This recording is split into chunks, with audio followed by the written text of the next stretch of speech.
telling you, y'all need to take notes. Y'all need to ask questions. Y'all need to be involved. I'm going to get this thing done. So let me do something for a second before I read the chats. I need to see what everybody's trying to do, so I can gear this toward the people that's here. Normally, I just go off the top of my head, but I'm going to go gear that toward the people that's here. Okay. All right. So y'all go ahead and put that in the chat. Be specific about what it is you're trying to learn. So I I put this together in my head, it's going to be designed for you all. All right. Okay. So let me.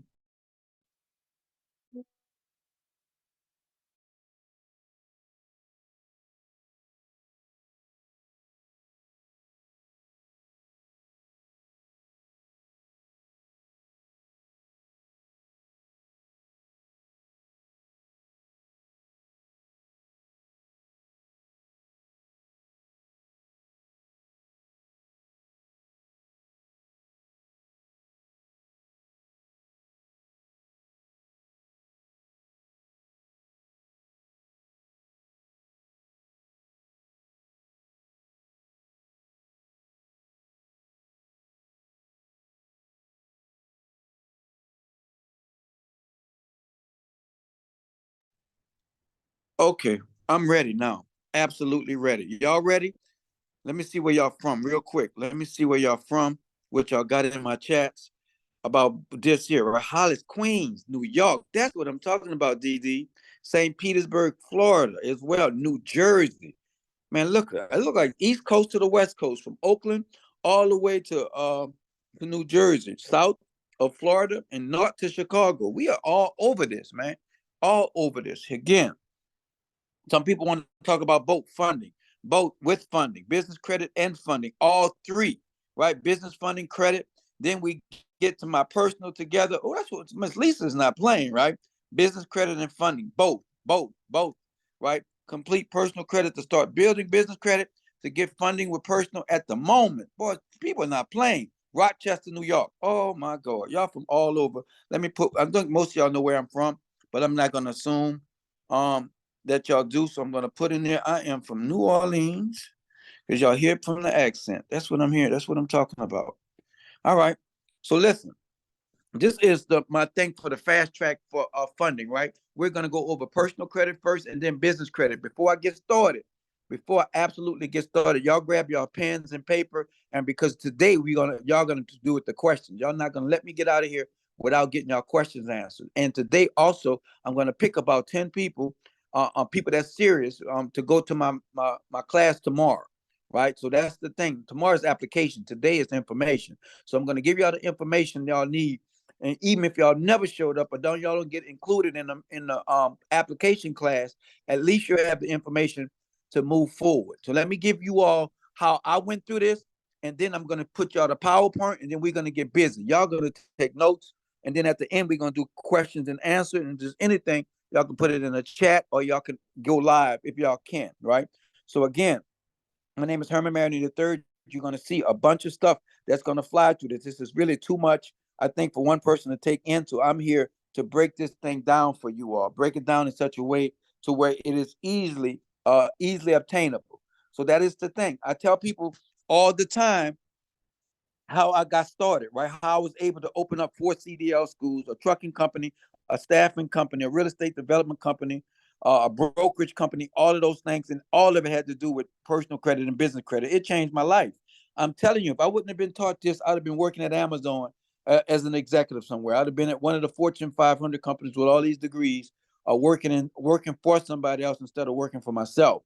Now, if you're ready today and you can see yourself that, listen, if I learned this, if I apply this, I can do this. You're in the right class. You absolutely without a doubt, in the right class. But it's going to take the beginning of you making changes. So if you're doing what you've been doing and you got what you got, you need to make a change and start changing it up. So today is going to be the first day of you making a change. That, listen, whatever I did yesterday, that's in the past. But today I'm going to take the steps to change my financial life, change my and my family financial future.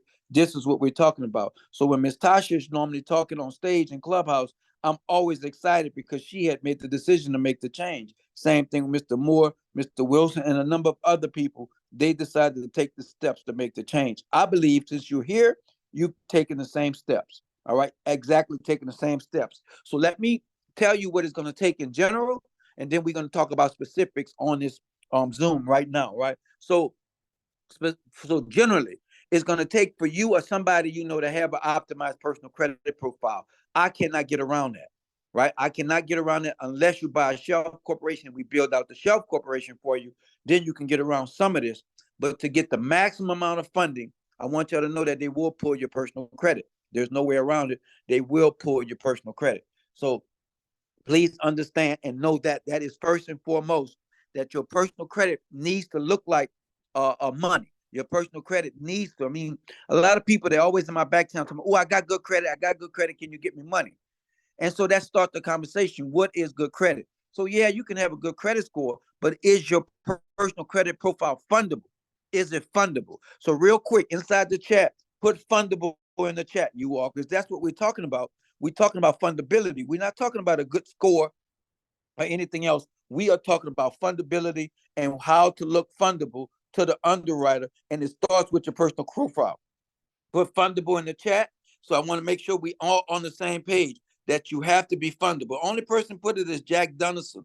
Oh, here we go. Irene, everybody, Tasha W, Mario Ross, Jack Donaldson. So listen to you all, right? I am selecting to work with some people for tomorrow.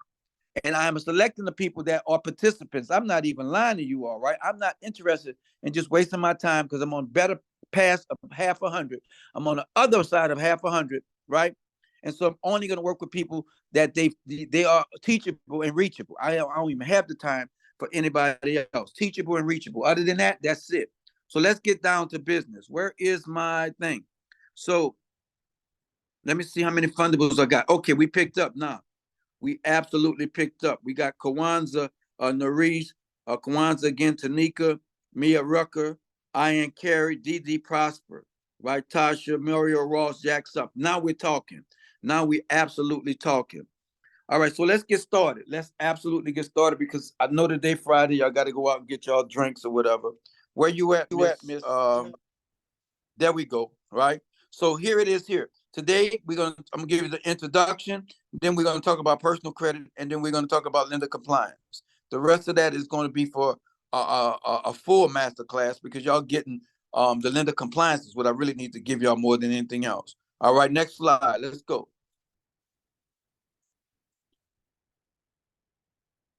All right, so here it is right here for you all that's meet me for the first time. That's the governor of Louisiana. He gave me after the SBA gave me having one of the fastest growing and best businesses in the state of Louisiana. He turned around and he gave me an award because I graduated thousands and thousands of students from my CDL schools. Right, I told you I got 3 of them in Lake Charles. I'm sorry, 3 in Louisiana and 1 in Florida. So those schools have graduated thousands of people. They found jobs. They moved on to better lives. So he gave me an award, mentorship award, for this state. Right. Also, I've amassed 7 college degrees with honors. I'm a real estate developer, a business credit expert, and I've purchased over millions of dollars worth of dump trucks. I'll never forget that during COVID. That's when I knew they had to make loans, you. I went in COVID, got $1.2 million worth of dump truck, ain't put a penny down. They have to make loans to eat. They have to make these loans. And I took advantage during COVID. I was like, okay, you need to make a loan. I don't need to put no money down. How can we make it happen? And they made it happen.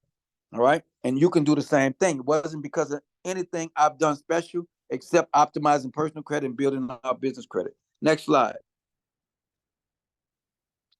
All right. So good. So we're going to talk about personal credit optimization, right? Building business credit, the top 10 lender compliance items, right? And that's what the things that we're going to talk about tonight. Okay. Definitely we're going to talk about those. Those other things are going to be met for the people that's serious. And those people will talk about unsecured business funding, working with tiers, commercial business loan, real estate, what to do in real estate. That's for tomorrow. The people that I picked today to move on to tomorrow. Next slide.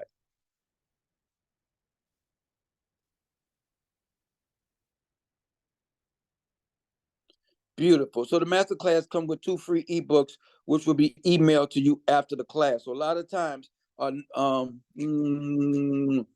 normally this is from a paid master class. So don't be expecting this. It's the people tomorrow will get this, not the people today. Next class. So okay, then also a lot of people that attend my master classes, they get my building business credit book. That book is $200 by itself. So people that attend my master classes, they normally get the building business credit book. It's a bestseller on Amazon. Next class. Next slide, right? Because I'm trying to get to the personal credit optimization. Good.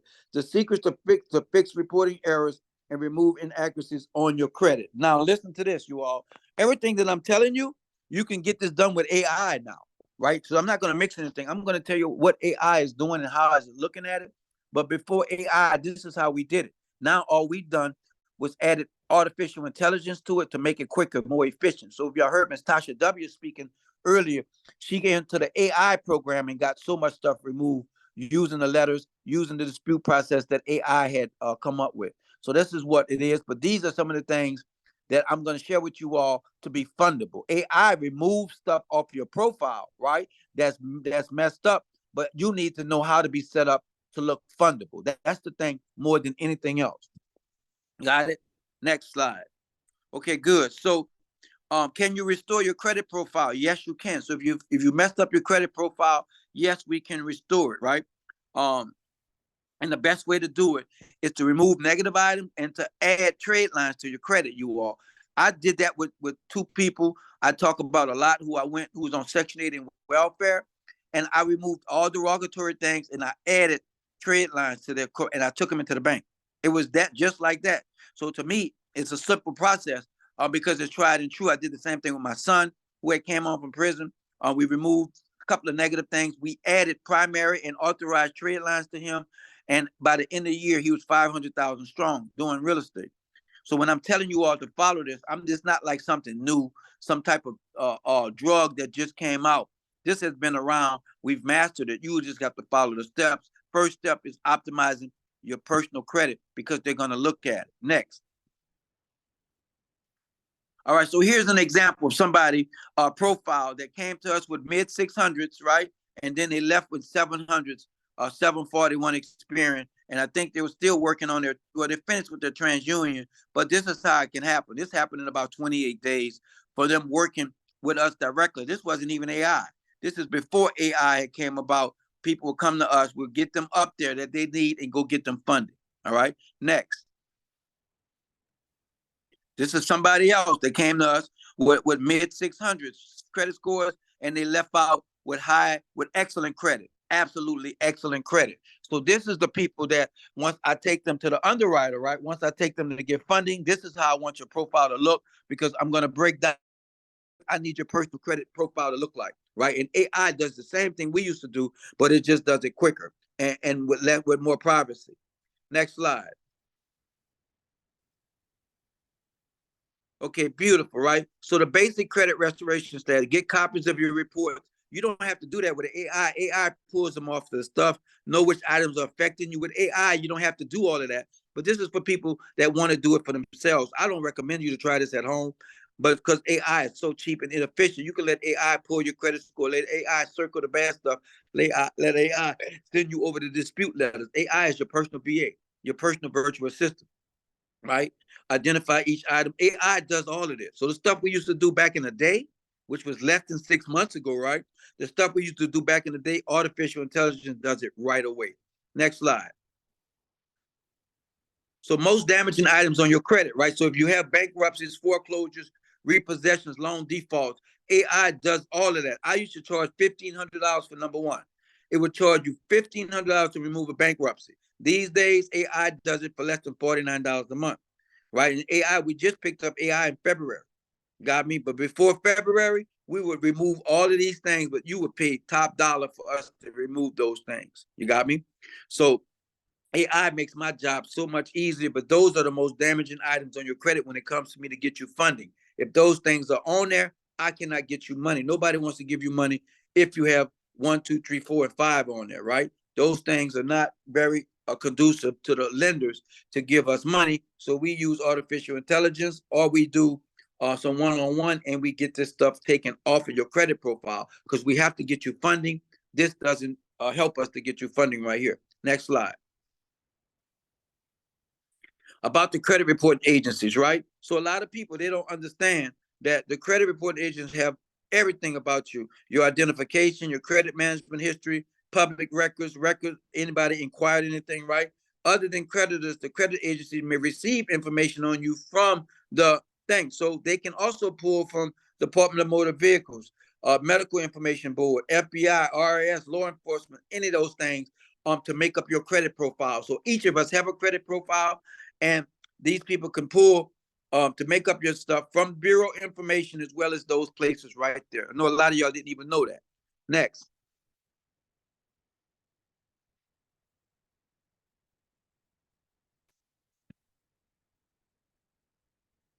Beautiful. How's your credit score and by who, right? So FICO, a possible 850 credit score. So when I tell you all, before I did something stupid like sign for somebody, right? I had an 830 credit score.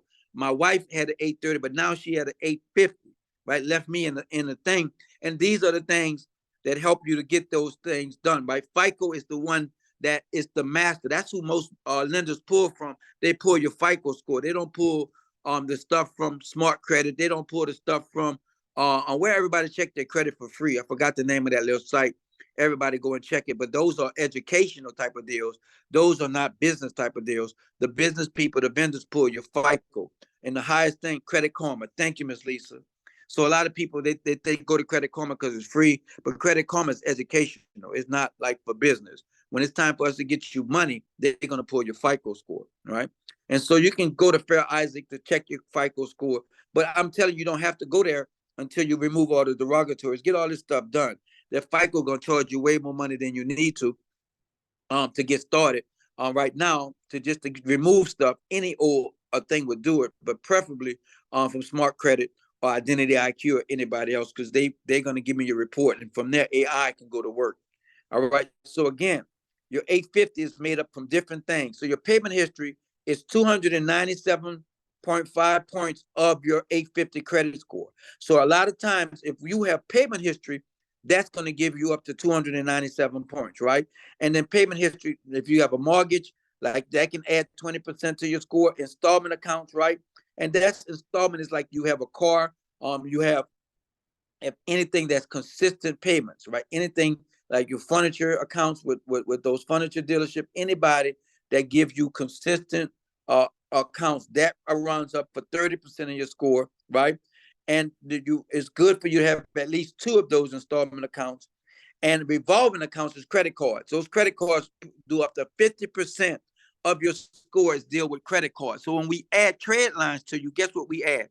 We add revolving accounts to your stuff, because that can account for damn near half of the points of the 297 is if you have revolving accounts. And if those revolving accounts have low utilization, oh my God, you're going to get a big old boost, because you're going to get a boost from history.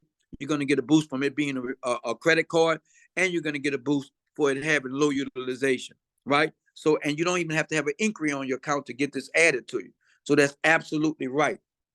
So at once upon a time, we could have gotten to where we added mortgages and installment accounts, and then that'll boost you almost a whole 300 points on your stuff by itself. So payment history is absolutely paramount. Seeing that mortgages and installments make up about 50% of that, or if you just did revolving accounts, just credit cards, that make up 50%.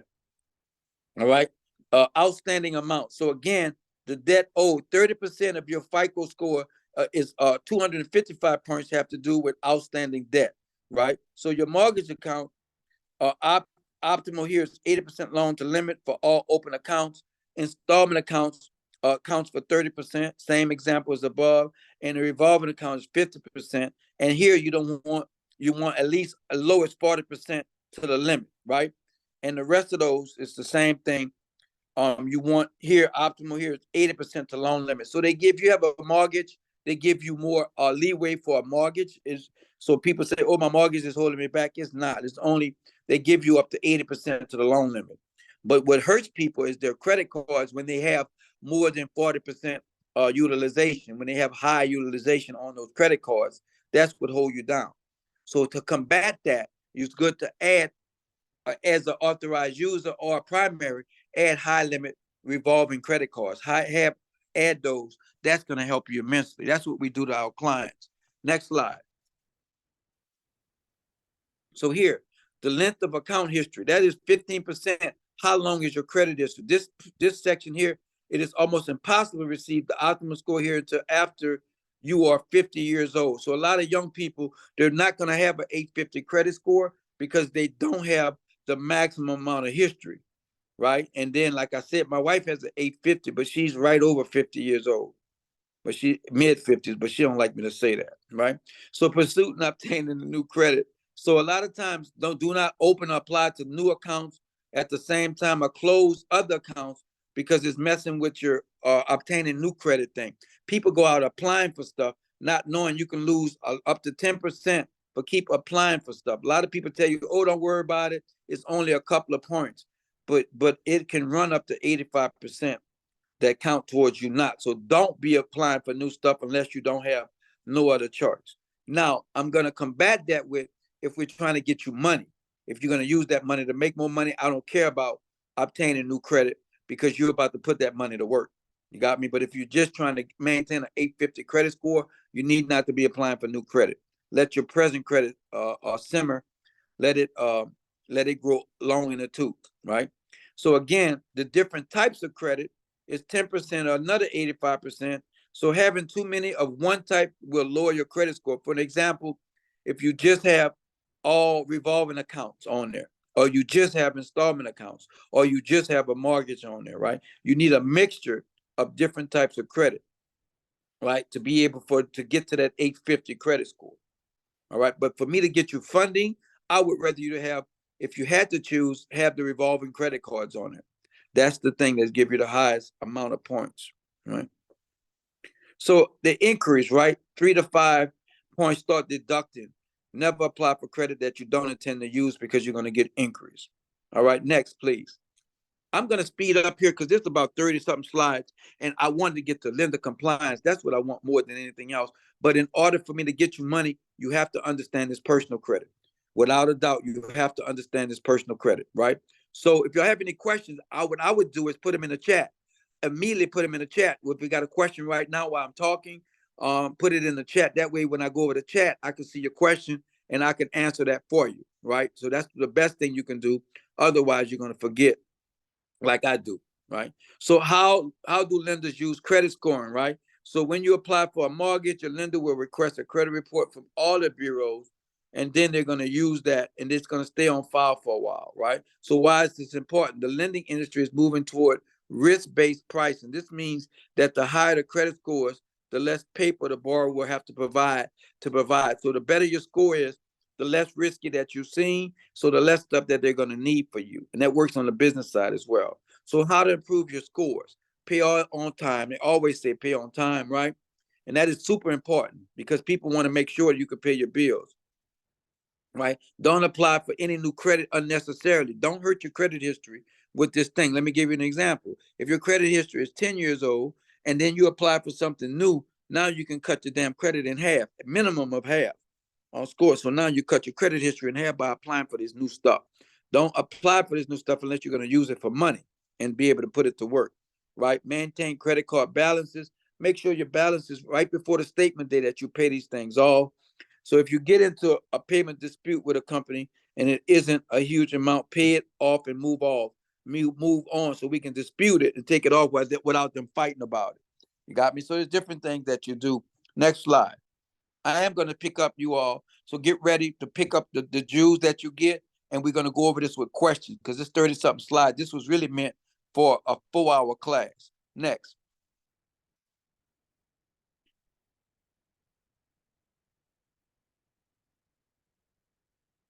Ms. Jella, next one. Let me see what's going on here. Am I on? Yeah, I'm on. All right, good. You have the power to rebuild your good credit. You do.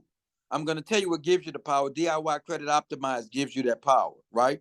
And dealing with the credit report agencies yourself, right here, take a screenshot of this. These are the places that you can, if you have the time and inclination, and you just want to do it yourself. These are the numbers, emails, and addresses to the major credit bureaus. There's multiple credit bureaus, but these are the major ones: Experian, TransUnion, and Equifax.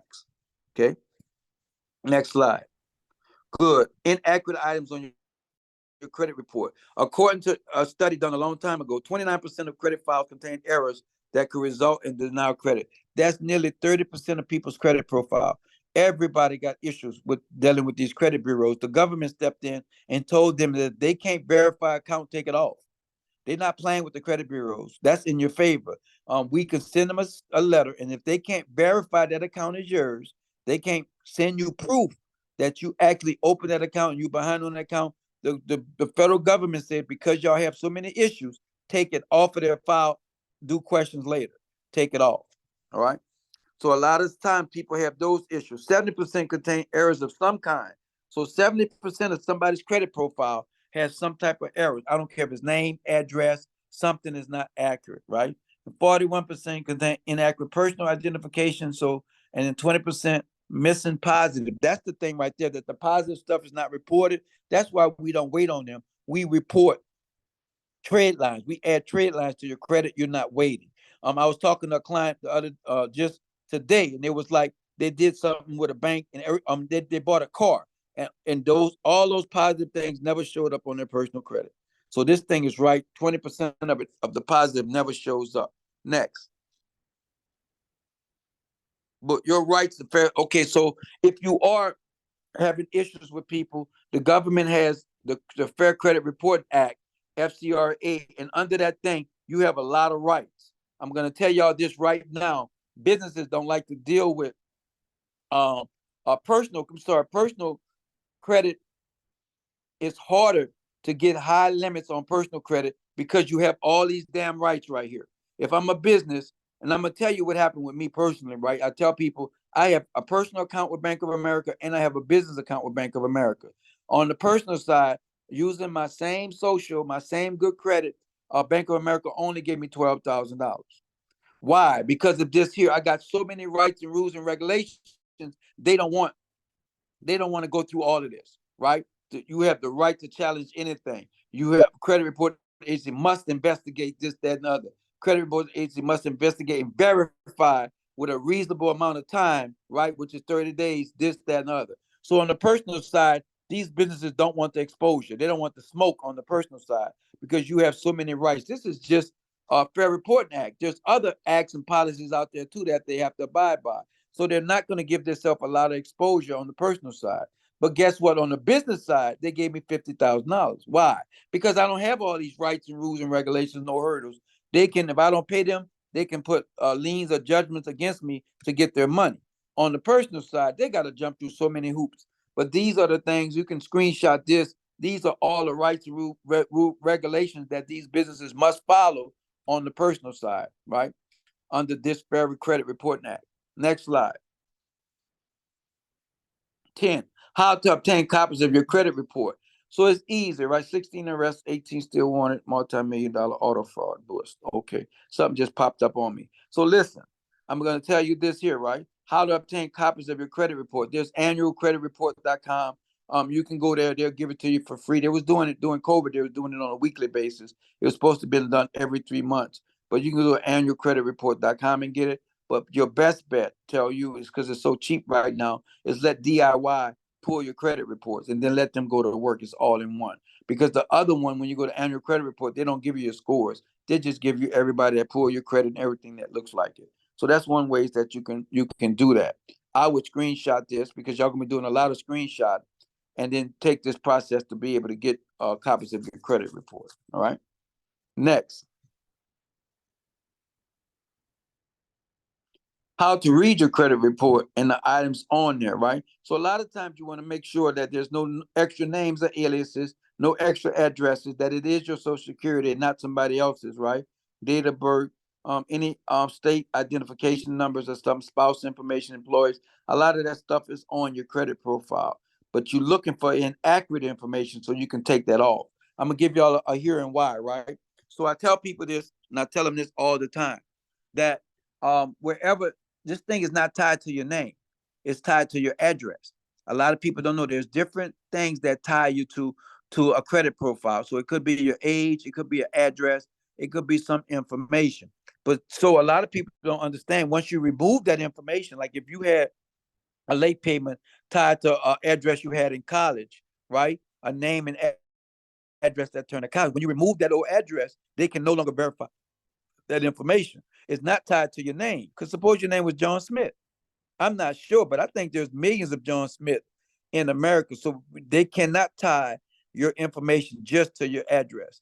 They're going to need, I'm sorry, to your name. They're going to need your address to help verify that's you. They're going to need your age. They're going to need the state that you was born in. They're going to need more data sets to be able to tie that to you. And the more data sets that you can untie yourself from, the harder for them to pin that late payment to you. So a lot of times we tell people to go in and freeze all the bureaus, but also go on your credit profile and remove all old addresses, all old telephone numbers, all those inquiries from in the past. Remove that so there's nothing to verify that to you, because they only have 30 days to verify. If they can't verify, the law says, not me, not Herman Mariner III at R. White Investments or Crest Assembly, the law. The United States of America told those bureaus, if you cannot verify in 30 days, take it off. Take it off. No questions asked. Okay. And one way they can verify is through using old addresses, old telephone numbers. So you remove all of that stuff. All right. So again, remember to write your questions down because I'm going to be flying in a minute. Next. So how long items stay on your credit report? Bankruptcy is 10 years, other entries about 7 years. This is averages. Some places are lower, some places are higher. These are absolutely just averages. Okay, give y'all a second to take a screenshot of this. All right, so y'all can know that how long do items stay on your credit report. Excuse me. Next slide. The order of importance. Here it is right here. So significance of inaccurate or derogatory information. This is super important. Any personal data that's not accurate, it needs to come off. It's super serious. Remember, I got you telling you that it's tied to your addresses.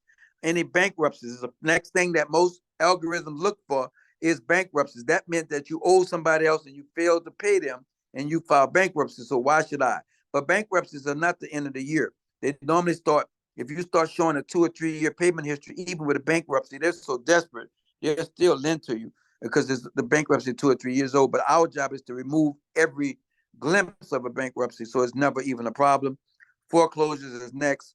Consumer credit counseling is next. Repossessions, all of those things are next. Next slide. So easier items to have removed. These are the easiest ones, right? Anything older than 2 years, when we contest those things, a lot of times those people that moved on and they didn't sold it off, so they don't even worry about contesting it. Discharge bankruptcy. So if that thing says discharge, those are easy for us to remove. That means that it's been taken care of. Any charge off, inquiries, possessions, late payments. Now, accounts that were late but are now paid off, they are easy to get removed. There's nobody fighting us on the other end. Next slide.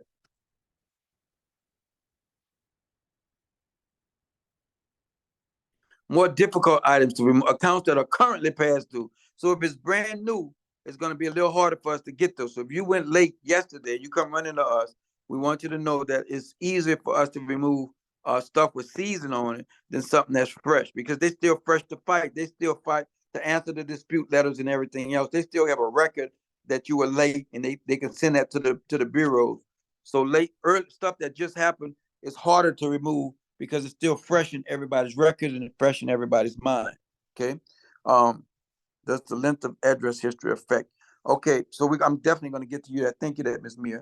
Judgments are harder to remove, but not unnecessarily so. Just if they're new judgments. Tax liens by the RS or the state, right? We've gotten them off there because the IRS and state, they don't respond to stuff, right? So when we say, hey, this is what it is, and they never respond, they got 30 days to respond to. Everybody got 30 days to respond. In current collections account, that's the same thing. Anything that's currently in collections, the collection agency, they're looking forward to trying to get paid. So they responding to every damn thing that we put out there, right? So those items are more difficult, but not necessarily impossible to get off. Anything can be taken off of that. I've taken off a past due vehicle. I think I tell y'all a story that my first business I opened up, I hired somebody. That secretary was also supposed to be paying my bills. My personal bills was my business bills, and they got sick with cancer, and they wasn't paying my bills. They were paying to get their medicine and their pills and everything, and my bills went behind. And so I had a car on there that was on my credit, a van that I used.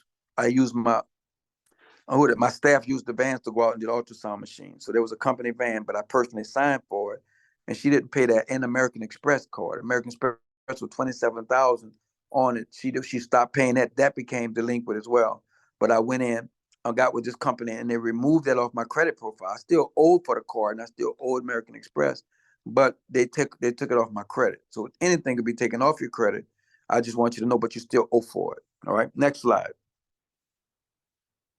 Steps to restore your credit. Right. So again, it's much easier now. We can use DIY Credit Optimize, and it does all of this for you. AI has come in, but back in the day, we had to get your street credit report, review those, circle that was negative, start disputing those items, right? And if they don't confirm it so many times, they automatically come off. Or follow up with them, right? And that's what everything, collections, charge off, judgments, everything, we followed the same process. But now, with this new Jetson age that we stay in, artificial intelligence does all of that for you in a few clicks.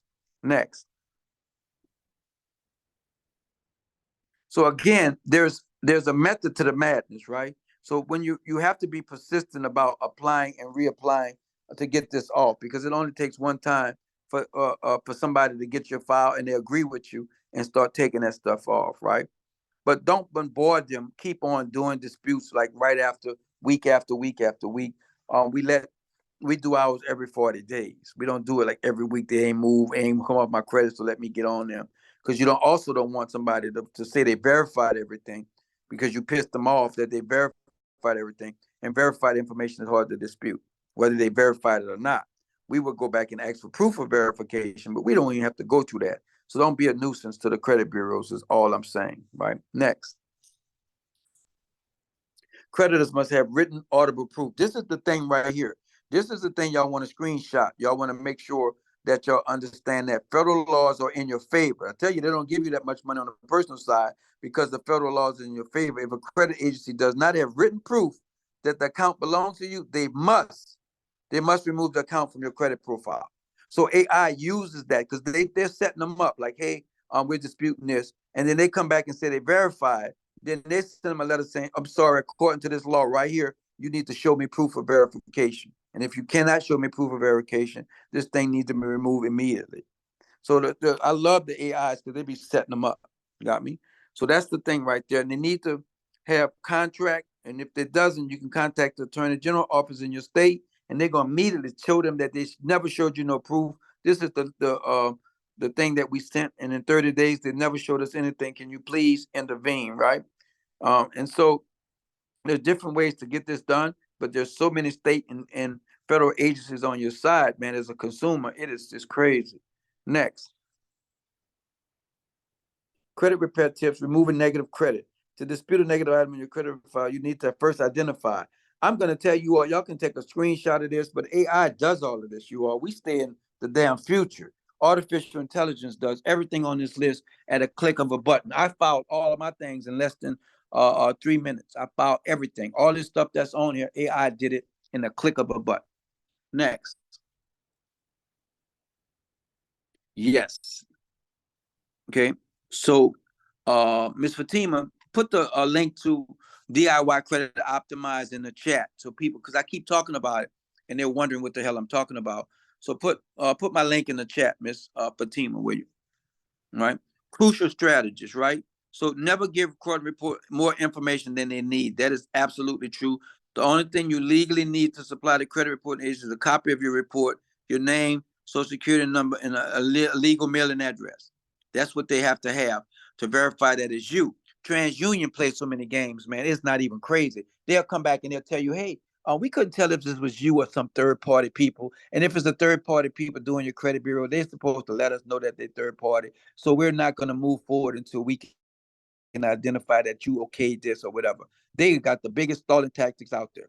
They don't want to remove this stuff off their credit because they get paid for these people to act for your credit report, right? So TransUnion is notorious for this. So whenever you send stuff off, send it to them. Make sure you have a picture ID, copy of your social security card, and a mailing address. If it's not on your license, you need to have a mailing address. Even if it's on your license, I would still send one because TransUnion act a dog sometime, a donkey, I must say, right? So that's the thing. But take a screenshot of these. So when you get the reports, do these, find all your derogatories. This is old school stuff here, but it still work for people that's not using AI. So take a screenshot of this here so it can help you. All right. Next. What the credit reporting agency don't tell you. This is the thing right here, right? Each item on your credit report must be proven. They don't tell you this, right? And it cannot remain on the report if it is not proven. They have to give you actual proof. Every negative entry on your report can be denied or challenged at any time. They like to tell you, oh, they verified it already. That has nothing to do with new information came to light, right? So even if they talk about it's been verified, they need to send you proof of verification first and foremost. Items when challenged may be mistakenly erased. Consumers say they have often experienced computer operator mistakes. So you can always use that as an example. The accreditor does not verify in time. They got 30 days to verify. So a lot of times people be telling me that they took it off and then they put it back on. Oh, they don't get a new 30 days to put it back on. That's illegal. They have 30 days to verify this. If it was taken off, they should not by law be popping something back on after the 30 days was up already. But you people don't know their law, right? And so each item on your credit report must be proven. The older an item is, the more difficult for re-verification is. So if you got something on there from years ago, it's hard for them to verify this because those people that moved on, they didn't sold that or whatever, and they're not spending money to verify something or wasting time to verify something that's old. All right. Next, how to request corrections to your file. So again, AI does this for you all. I'm telling you all, without a doubt, AI does all of that stuff for you. I'm gonna go over it for the old school people that just wants to do it by paper and pencil or whatever the case might be. But I'm telling you, you can request corrections to your file. Make sure you have these things here, that you have your address, full name, birth certificate, former address in the last 5 years. I skipped that part. I don't even do that. Photocopy of social security card and photo of current utility bill. I do that with the correct home. I don't do nothing about former addresses. That's their job. I remove them off of my credit profile. If you fail to include these things, you may receive a letter saying that they didn't get they have to verify you. They use this as an excuse to stall. They say we couldn't verify you because you didn't do X, Y, and Z. So make sure you include this with any dispute stuff. But AI does that. AI makes sure it's all included. Right. Next, credit file correct record keeping process. Keep all your records. But with AI, you can be able to get your what has happened on your credit profile. You can keep a record. You can have a record. I'm gonna keep telling y'all, AI is the best thing I ever seen, y'all. It is. I'm not gonna lie. I've been doing this a long time. I'm so glad it came about. It makes this stuff so much easier. Next, stop abusive debt collection. So here's another thing, right? Federal Debt Collection Practice Act. This other agency that's on the side. So if these people giving you hell about this and you've disputed it and they re-putting it on there, you can apply to you can use these laws and regulation about the Fair Debt Collection Practice Act, right? And this is the one where you hear people tell you that if they keep messing with you, they got to pay you up to $1,000. You can sue them up to $1,000 per occurrence. So a lot of times you'll see these people on Instagram and YouTube talk about we can get you $1,000 for each time that they did it and everything else. I'll be telling them just show me copies of people that they've done because I know the law is there, but the law moves slowly. All right. Next,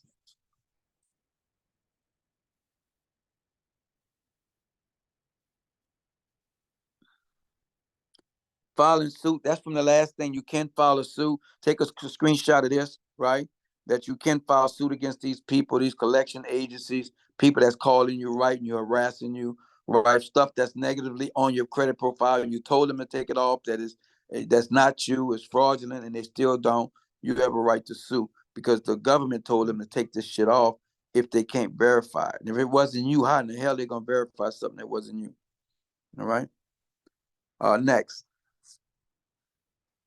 Who can you sue and what can you sue for? Here are the people that you can sue right here. I'll take a second and take a screenshot of the people that you can sue for this, right? So take a second, take a screenshot so you can know the people and the agency that you can sue in other circumstances that you can sue them. What time is it? Ooh, shit. I wasn't planning on being here this long. All right. Next slide. Because I got to get to lender compliance. How to erase credit inquiries. That's easy. credit inquiries are easy to erase, but please understand this. I don't like y'all to do anything on an open account. If you have an open account with somebody, a bank or somebody else, and you say, hey, that wasn't me with the inquiry, or you have no idea who that was, they're gonna think that somebody else opened up this account on your behalf, and they're gonna shut your shit down. Got me? So be careful when you are dispute inquiries for open accounts, because they have the right to say, oh, we got a letter saying that that wasn't you, or you didn't apply for this, and there's an inquiries on there. And so now our security department has shut your damn account down. All right. So please be careful when you're erasing inquiries. I like to attack anything that's no, it's a closed account, or anything that's old, right? And it's not open, I go after. If it's an open account, we have to discuss it. All right. So please understand that part. Next slide. All right, good. So this the one I don't agree with, right? So this is a stuff here that they want you to negotiate and settle your debts. Now, I agree with it if you're going to get a letter saying that this they're going to take it off your credit. You got me? That this is a letter, one of those letters that they're going to take this thing off your credit. So if you can get those, that type of thing, that's great. But what happens is, once somebody, a collection agency, if it's not their debt, they cannot give you that letter saying that they're going to take this off, and they'll say, hey, what we're going to do is we're going to give you that it was paid. That don't do nothing for you, because the late stuff is still on there. All right, so I tell people, if they're not going to give you something saying that they're going to erase this, and this is from the original creditor, don't pay late payments. We're going to attack those late payments. Don't pay charge-offs, because if you pay it, it starts the 7-year process new. As soon as you pay on that damn late payment, it's going to start the whole 7 years. Going to be a fresh goddamn thing. You got me? And these people know now they can extort you, basically, right? Because they see that all they got to do is tell you to pay, and now it shows up on your damn credit as paid, as agreed, or whatever the case might be. You want a deletion letter, is what you want. You want that thing to be deleted off your file, and some companies will give you that because at least they get something as opposed to nothing. But if they sold it to a collection agency, they don't have the power to give you a deletion letter. They give you some letter talking about paid as agreed or some bullshit like that, but it's still gonna show late up on your credit profile. And it's gonna be harder for me to get you money with these damn late payments. That's been you paid for it like it was yours. It's hard for me to tell you, hey, you don't know what happened with this, but if you didn't pay for it. All right. Next. All right. So again, negotiate your credit reporting. Always ask for a good pay rating, right? Or deletion letter. All I care about is the deletion letter. I don't want to hear about that good pay. If they're going to change it to a good pay rating, that'd be cool. But if they're not going to change nothing, they're going to have that showing up as late or collections or something else.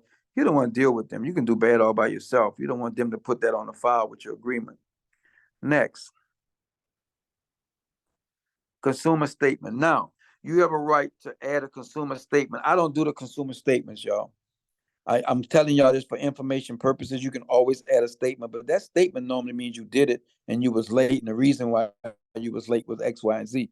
I'm for taking that stuff off your credit profile. You got me?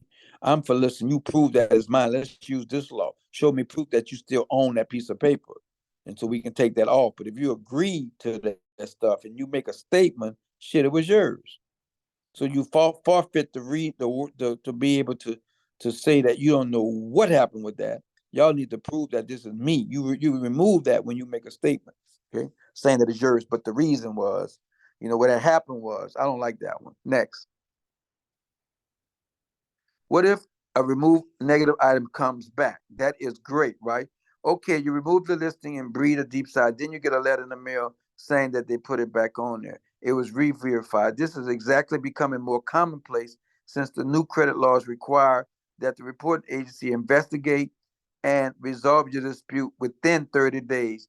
They will sometimes remove the negative item temporarily, and then they go get the information verified as true.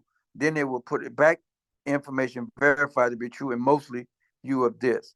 But by law, they can do this, but they have to notify you in writing. So this is the part that people don't understand, right? They need to have give you that in writing. If they haven't given you that in writing, that needs to come off your credit report. So a lot of times they remove it, then they go and verify it, and then come back and say they verified. That's giving them the 30 days. You follow me? No, that doesn't work that way. They had 30 days to do it. Those 30 days passed by. When those 30 days pass by from your first time, that is it. And if they did go back behind your back and do that, where's the letter showing me that you did this? And without those two things, they're to take that off by law. And this is going to the state attorney general or to the feds on their butt. You got me? Because they're trying to play a game. Next, pre-approved credit offer opt out. Yeah, don't be saying, oh, these people pre-approved me for $10,000, and you go in okay for them to pull your credit, and come to find out they say on further review you don't apply. But now you got a hard inquiry on your damn credit profile, and it shows that you didn't get the credit, so people can see that you didn't get the money, because no money showed up after you got after they see the hard inquiry. So it's not hard to figure out. All right, next, how to build or rebuild good credit. This is cool, right? I tell people this here: remove the bad stuff, add trade lines, add revolving credit card trade lines to your credit, right? That's the way to rebuild your credit. Now, there's different ways to do it. People do secure credit cards, they do this, that, and the other, which is good if you have to start from scratch. But my preference is for you to be able to remove any derogatory items, add trade lines, add primary trade lines, and then go get, leverage that into the business world and go get the bag. All right. But it's possible. Take y'all little screenshots so y'all can see. Next slide. I'm almost done. Preventing identity theft, right? Don't make it easy. So a lot of times what you want, after you build up your credit, you want to put freezes or locks on it so nobody could steal your damn credit and all your hard work you got to build up your credit. Okay. So you want to prevent people from stealing your identity once you fix this up, because it becomes gold. Once you add these trade lines, once you remove the derogatory stuff, now you have good credit, and you don't want to be a victim of identity theft. Right? So you be able to put freezers or lock the things. Nobody's supposed to pull anything without calling your number or contacting you for approval first. Now, the problem with that is when it's time for us to go get loans for you, that stuff is on there, makes it harder. So we have to temporarily remove them to get the loans, and as we get the loans, we put them back on. All right, next slide. Monitoring your credit report regularly. Yes, that's part of DIY Credit Optimized. It is a monitoring, as well as it removes stuff and it monitors your credit, gives you $1 million worth of fraud protection, all of those things. So I wouldn't leave home without it if I were you all, especially when you can remove late payments, charge off, bankruptcies for less than $50 a month. That is like unheard of. Okay. Next slide. Take advantage of no call list. So get on that list, put yourself on there. That way, when people are contacting you, you can find out who that is, and then you can sue that butt because you're on the no call list. Next. There we go. All right. So right now, I'm going to take questions on this credit part. I'm going to go over the top lender 20 compliance. This is where y'all really take notes, because the first part was for me to build out your personal credit, right? Make sure it is optimized so I can take you to the second part. But the first part I put on there is make sure that your personal credit is optimized, and then we can go get your funding. And if it's not optimized, right, we can add trade lines to get it there. And if it's too much trouble and you need to move quickly, you need to get you a business partner, a credit partner, and then leverage that to the business and go get the bag.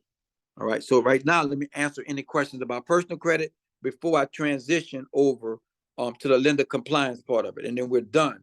After I get through lender compliance, we're absolutely, without a doubt, done with my pro bono work.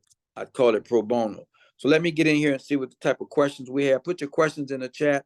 Or better yet, if you want to unmic and ask a question that might help everybody, you're more than welcome to, right?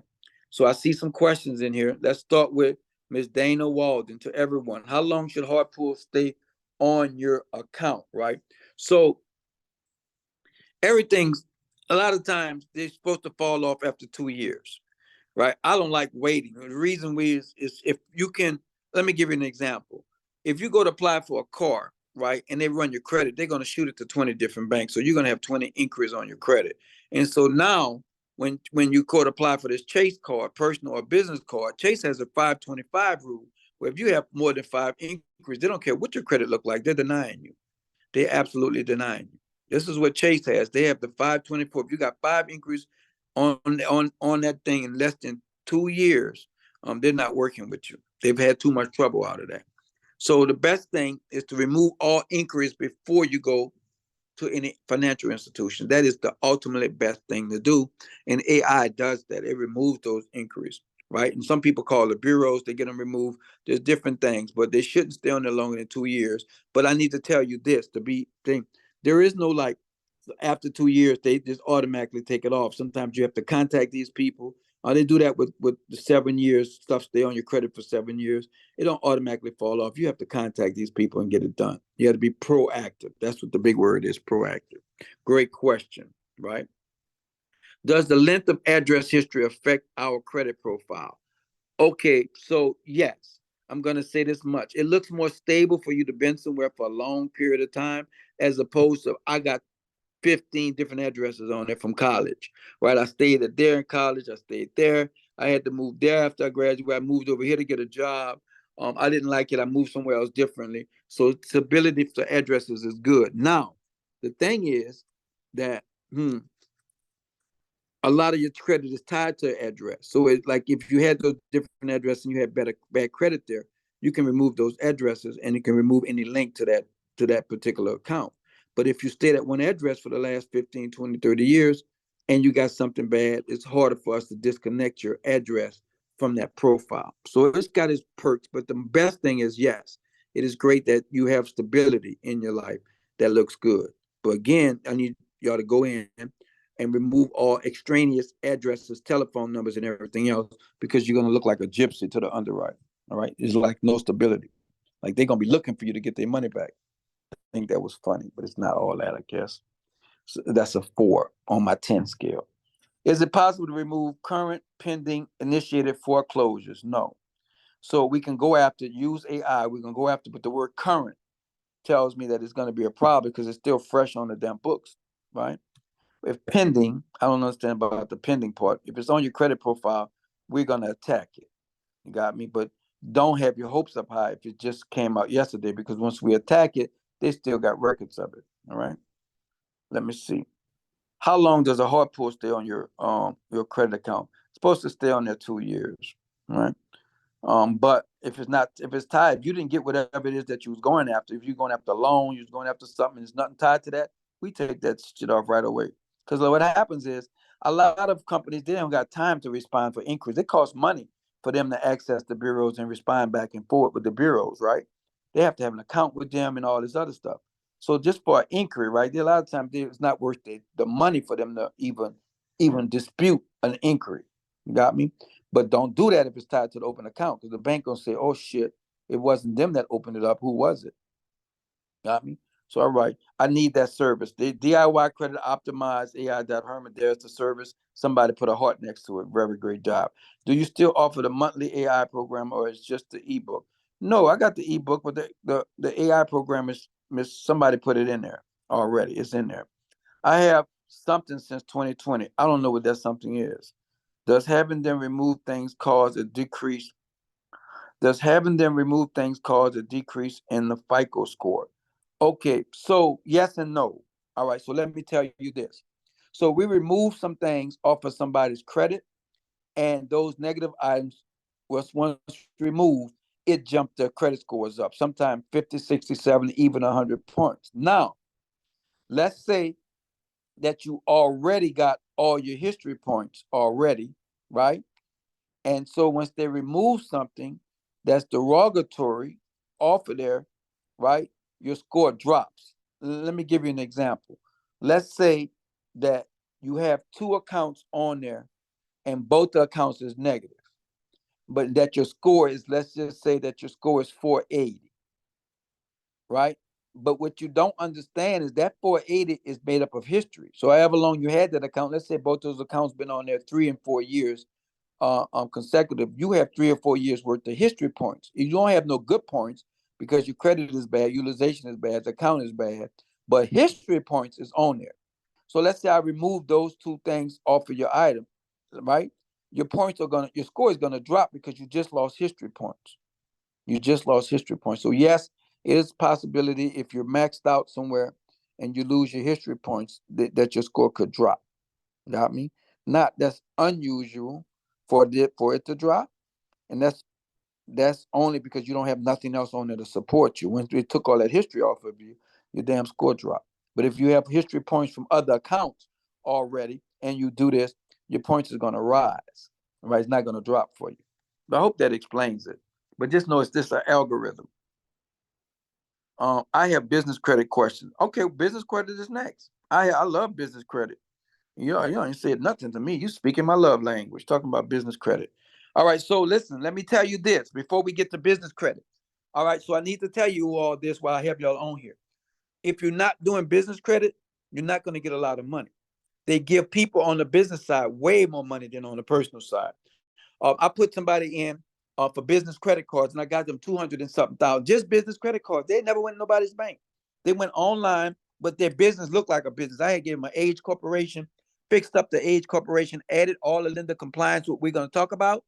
And so that age corporation also applied for business credit, and business credit was showing up in Experian, Dun and Bradstreet, and everywhere else. So we was able to get them funding using just their business credit, but not a lot because you get more funding when you PG it. That's why I tell y'all to fix y'all personal credit. But make a long story short, you can absolutely get business credit without personal funding, but you don't get that much. You get low limits and shit. All right. So it's best for you to have your personal credit optimized, like we just talked about. And the next part is super important for you to get approved for funding, even with business credit cards, because that's how I started. I first got my 180,000. Well, I never walked in nobody's bank. It was a brand new business. I had no financials. I had no taxes. I had nothing. It was all based on my personal credit and me looking like a business. So this next section of lender compliance is super important. This is where your question should be, because this is how I got the money on the business side, looking like a business. All right, please understand that. That is the most important thing for you to do is look like a business. Put that in the chat. Put look like a business.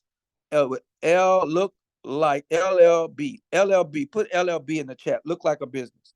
That is super important. This is the next section for you to look like a business. Because when I tell people what changed my life when I got that approval from Bank of America for $50,000, I didn't have no employees. I didn't have no revenue. I didn't even have no business furniture. Shit, I ain't have nothing but a business address, right? I ain't had nothing but a business address. But I looked like a business on paper. Shit, I was a paper tiger. I was a paper tiger. I had all these things I'm about to tell y'all to get. I had all those things. I was like waiting on the bank to say anything, anybody to say anything. And all they said was approved, approved, approved, approved, right? Bank of Hawaii gave me 25,000. American Express gave me 27,000. Bank of America gave me 50,000. The first three banks I went to gave me $100,000 with a 2-week-old business. 2 weeks. 2 weeks, they gave me 180,000, 50,000 of leasing. I leased to own 2 ultrasound machines, 25,000 a piece, and they gave me approval for 130,000 worth of credit. I only took 110. I got all Shadidi. I didn't want that. Your interest rates was too high, or y'all didn't offer me enough credit. Bank of America gave me 50, and y'all playing around, right? Y'all only offering me 9, so I'm not accepting that. I got all Shadidi on them. I'm not lying. They approved me for 130. I only took 110, you know, and so because I only needed 100 of it to do something that I was doing anyway. So that's what happened. But that first 100 came so fast, I knew for sure I was where I needed to be. I was where I needed to be. Business credit was the thing. Because before then, the only thing I got before was student loans. The only people that give me money before that was student loans, to get student loans. Nobody gave me business money. And I got this business money from optimizing personal credit and then looking like a business. And that's where we at right now. We looking like a business. LLB. Let me see who's participating, you all, because I'm telling y'all, look, there we go. We there. My business revenue is 20K to 25 a month, but I have no business credit cards. I got you, Miss Dana Walden. Don't worry. After today, you may be one of the ones that I coach. It just depends on what's moving on to the applicable side, like applying all this information, right? LLB for Miss Lisa. Kawanza said, look like a business. Dana, look like a business. Ian Carey, look like a business. Jack Donaldson, look like a business. Mario Ross, look like a business. Everyone, look like a business. DD Prosper, welcome back, DD. Look like a business. Robert Moore, look like a business. Alika Dixon, that's my girl, look like a business. Tanika Days, look like a business. Mia, look like a business. And Dana says 735 FICO. FICO is super important, right? but I need to see this, Dana, more than anything else. I need to know that you have. We're going to talk about that right now. We're going to talk about that right now. Having a 735 FICO, congratulations. That is outstanding. But what they're going to look at more than everything else is they're going to look to see how many inquiries, how many derogatories, if you have any derogatory stuff, late payment charge off ever been in your profile. Do you have high limit credit cards? Those are the things for to make you get funded or take you to funding. But that's on that part. Second part is what we need more than anything else. We need this lender compliance. Now I'm about to go in on lender compliance. Look like a business. Jawan Woodford, Odessa Stewart, look like a business. Cassandra Clark Bell, that's a nice name. Cassandra Clark Bell, look like a business. Paige Jones, look like a business. That's what I'm talking about. So that's where we're going, right? The 20 lender compliance. So I need to say this before I get started. I got my first money doing this part right here. So between the personal credit, because my personal credit was optimized, I leveraged that into a business. And I'm going to tell you all, I didn't have a real business. I got a lease from the first lady because they own the little shopping thing, right? I got a lease at the place. I hadn't even given her no money. I told her I was going to give her the money at the end of the month, right? So she let me get the lease there. I used that lease to put a phone over there, right? I used that lease to get everything that I needed to get done to look like a business. And I backed into this thing, man. I'm telling you all that I was able to get that money because everybody had that commercial address. Everybody had that phone number that I put in there. I put it in 411. Everybody had my professional email address. I had a website. I had a business plan, right? I had all of those things to look like a business. Ain't had made a dime yet. Didn't own an employee. Didn't have nothing. I just looked the part. So that everybody that put look like a business, y'all on your way to look like a business, because that was super important. Just with those two things, I got money. What happened was, once I learned how to add business credit to it, I got more money. Please understand, right now it's just lender compliant. This 20-something-year-old kid, underwriter, a junior underwriter, is going to be checking off stuff before they send it to underwriting. Is it a commercial address?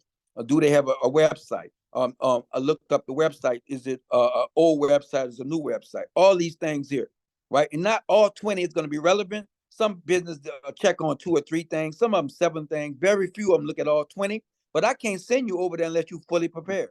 I can't send you like we almost made it or something like this, right? We're going to be on some type of Kobe Bryant, Michael Jordan type of deal. You're going to be fully prepared for this championship, fully prepared.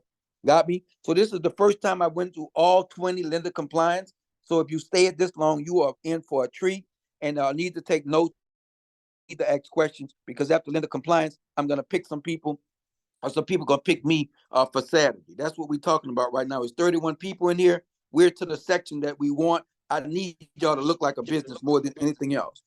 You ready? So let's go. 20 lender compliance talk things that we're talking about, right? That is it. After that, we're going to start doing some more questions on lender compliance. We're going to select some people that want to go to Saturday, right, to be able to, for me to hold your hand, get a mentor or coach to apply all of these things that we're talking about. Got me? Next slide. Let's get these 20. All right, beautiful. What is this right here? So here it is right here. These are people, when they look at their credit report, this is what they're asking. You have 1 inquiry. This is a company. You have 0 public records. Good news, your FICO score increased by 88 points because we got all that personal credit done. We start this off by telling you, in order for me to get you funding, your personal credit is going to play a part in it. Inquiry is going to play a part. Derogatory is going to play a part. If you have high limit credit cards, it's going to play a part. How long you've had credit, going to play a part. So again, this is us helping people to get a better credit rating, increasing their scores, all of those things. And those are some examples of that, right? Of people that got that, and even if they decreased. Next, all right, setting up the foundation for building business credit. Somebody had a business credit question. Put your question in the chat, because after we get through this, any question that y'all have, this is where I live at, you all. Business credit changed my life. I'm going to make sure it changes your life if you are what they call somebody that take action. We're going to make it change your life. If not, you just take notes. I'm okay with that. Everybody got to grow at their own time, right? Lender compliance is a series of approvals. So a lot of times y'all hear me say lender compliance. So let me read this to you so you can understand exactly what I say when these 20 parts of lender compliance. Lender compliance is a series of approval guidelines where lenders have selected as part of the decision-making process. So there's certain guidelines, certain things they're going to look for in order to approve you for funding, Typically, these are items that can be easily verified in an automated environment. What it means is that when you submit a business loan application, the lender computer system will check these lender compliant items to see if your business will make it to the next level in the loan approval process. Man, that was a mouthful, but it pretty much says that this thing is automated and that it's going to automatically go to the Secretary of State and see if you're in good standing. It's automatically going to go to these different places, right? It's going to go to 411 and see if you're listening 411. It may go see if there's a website or email address that's functional. You got me? It's everything that could be automated. It is. In fact, it is so far automated that the Small Business Administration, the SBA, the largest guarantee of loans in the world, the SBA has an automated underwriting process it used called a Small Business Scoring System. That that's by FICO, excuse me. So FICO SPSS is all automated. If you score 155, that tells the banks that Small Business Administration will approve whatever the bank does because you have a 155 or better. 160 is great. It's the best because they got two different programs. One require minimum 155. One require 160. Our clients don't leave with no less than 180. I don't even play the minimum mandatory stuff, right? And so if you have a SPSS score of 160 or better, you're going to get automatically approved for funding. But that's going to take personal credit. That's why we start with personal credit and looking like a business on business credit. Got me? So those two things is easy and for you to be in lender compliance. So you need to be in lender compliance in order to get approved for these business credit cards. That's the thing. Next slide.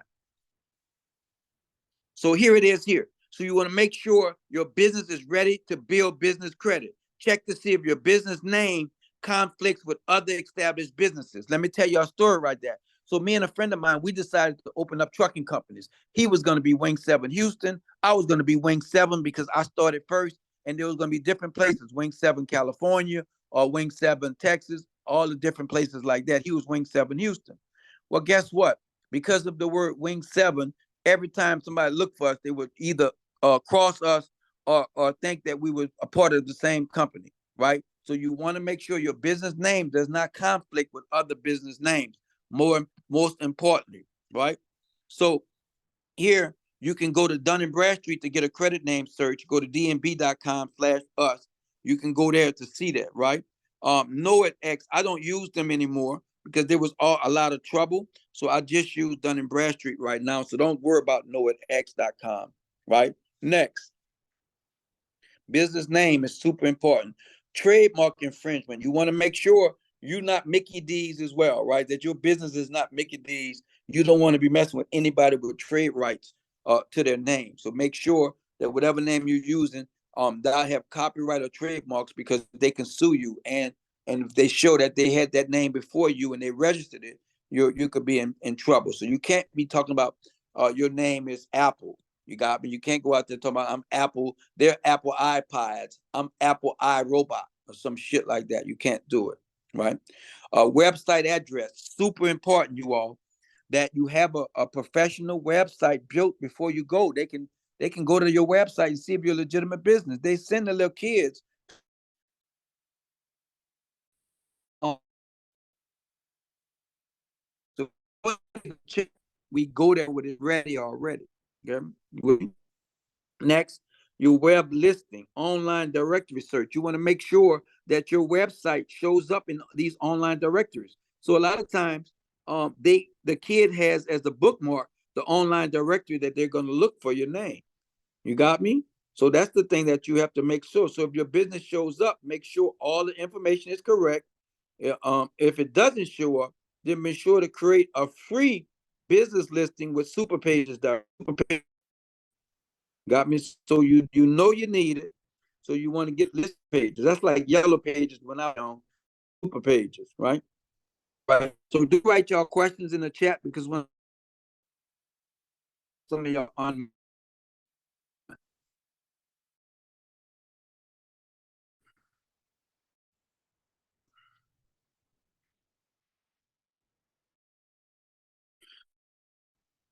Linda complain telling you all I ain't having them. I was taking notes, provided a check, doing an approval, missing one of them can get you, because let's just say that you didn't list your business with 411, particularly check 411 to see if that phone number go, check to see if you're in 411. Might have only had four things they looked for, and 411 was one of those things. These people was that they couldn't add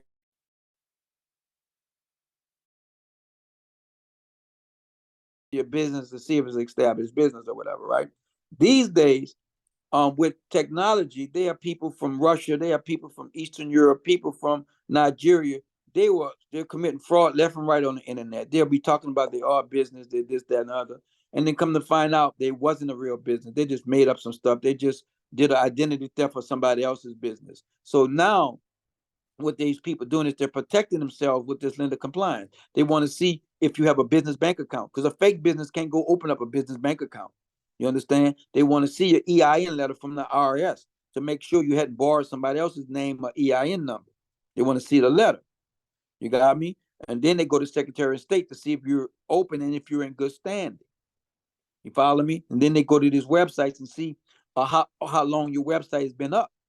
You understand? They're trying to protect themselves because they've been defrauded. But a lot of times, there's a lot of applications on there. They don't have all day, so they might not do all 20. They might do 3 or 5 things, but don't miss none of the 3 or 5 things. But then they're going to put your file in, I need more information. That's really that badly.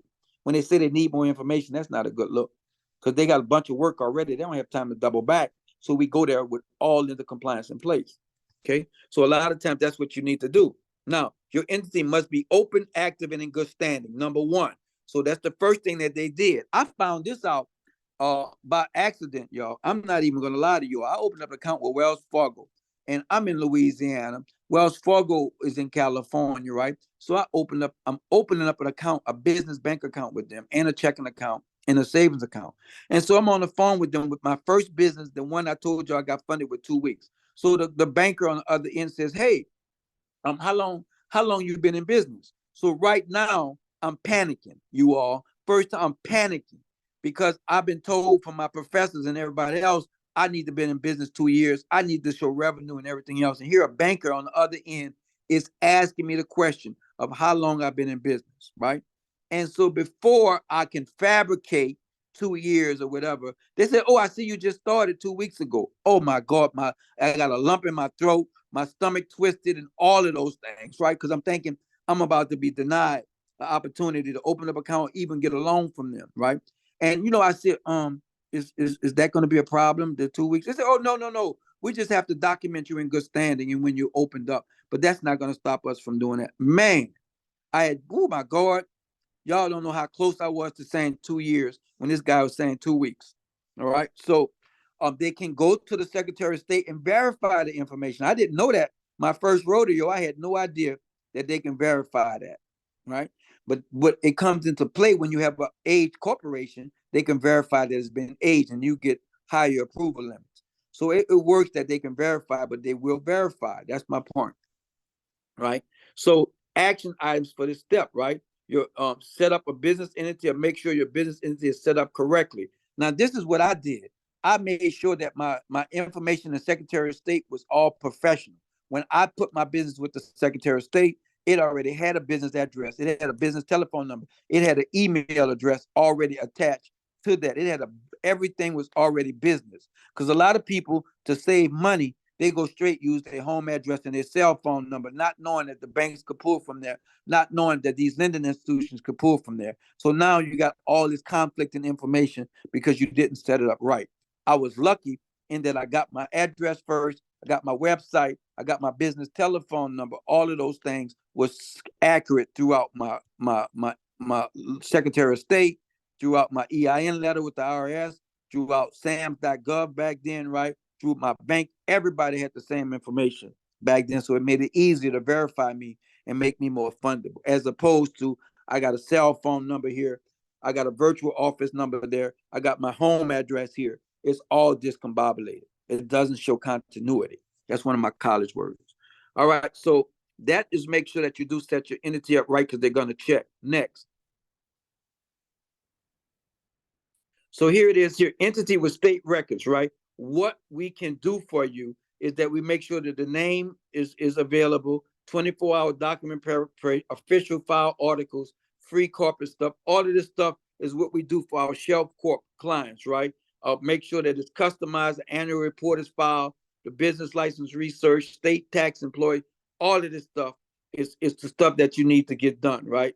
All of this thing prior to. This is a true business that when you can have all of this stuff done, we can prepare the S corp election form because once you start making money, you can save yourself taxes with an S corp as opposed to anything else, right? So these are some of the things with the state records that you want to make sure when these people pull your records that they are there. Next.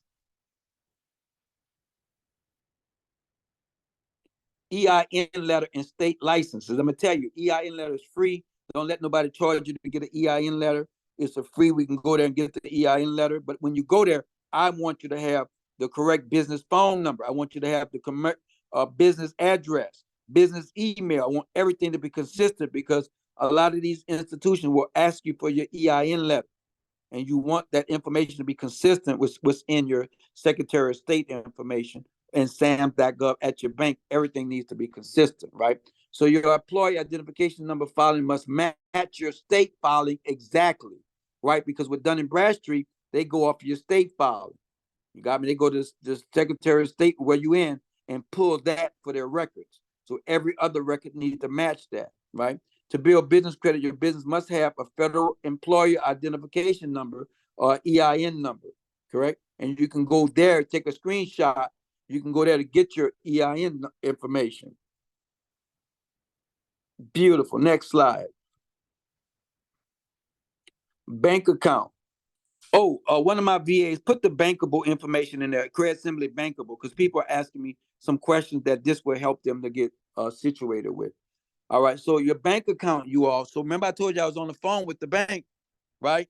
So you want to make sure if you can, and this is what I recommend to my clients that have a little money, you want to open your account with at least $10,000, let it sit for 90 days so you can get a bank rating of at least a low 5, or because that means you have enough money to pay your bills. So those are the higher, you get the higher funding if you got a low 5 or higher bank rating, low, mid, upper 5, 6, same thing, all the way to 9. So that just tells the banks that you have money in the bank without them telling how much you have. Like a low 5 would be between 10,000 and 39,000. A mid 5 would be about 40,000 to 69,000, and a high 5 would be about 70 to 99,000. So 5 just means you have 5 figures in that bank, right? They can't tell exactly what you got because they'd be breaking the law, but they use codes like bank ratings to give an example, right? So your bank name, whatever name that you're using at the bank, should be consistent. And banking history. Most lenders determine the age of your business date by when you first open up your business bank account. They are true to a certain, but not every lender. Not every lender, because I'll tell you all this. I opened up and got approved for $350,000 with Regions Bank, and I just opened up that bank account with Regions so they can put the money in, and they just asked for my bank records. They didn't ask for the history. They just asked for like 2 or 3 months worth of, was it 6 months worth of bank statements. So that's what they did right there, and I got approved for them. So I've never really agreed with that. It starts from the day that you opened up a bank like that, because that's not 100% accurate, right? Most lenders, they just want to see you have money in the bank or money flowing through that bank to pay their note back. That's what they care about more than what your date is. They look at the date of your corporation more than the date of you open up the bank account, because they know in today's world I can have multiple bank accounts. I don't have to just have one, but they do go off the date of your incorporation. And that's why I tell y'all to get a shelf corporation, have some age. It helps you get more funding. Okay. Next.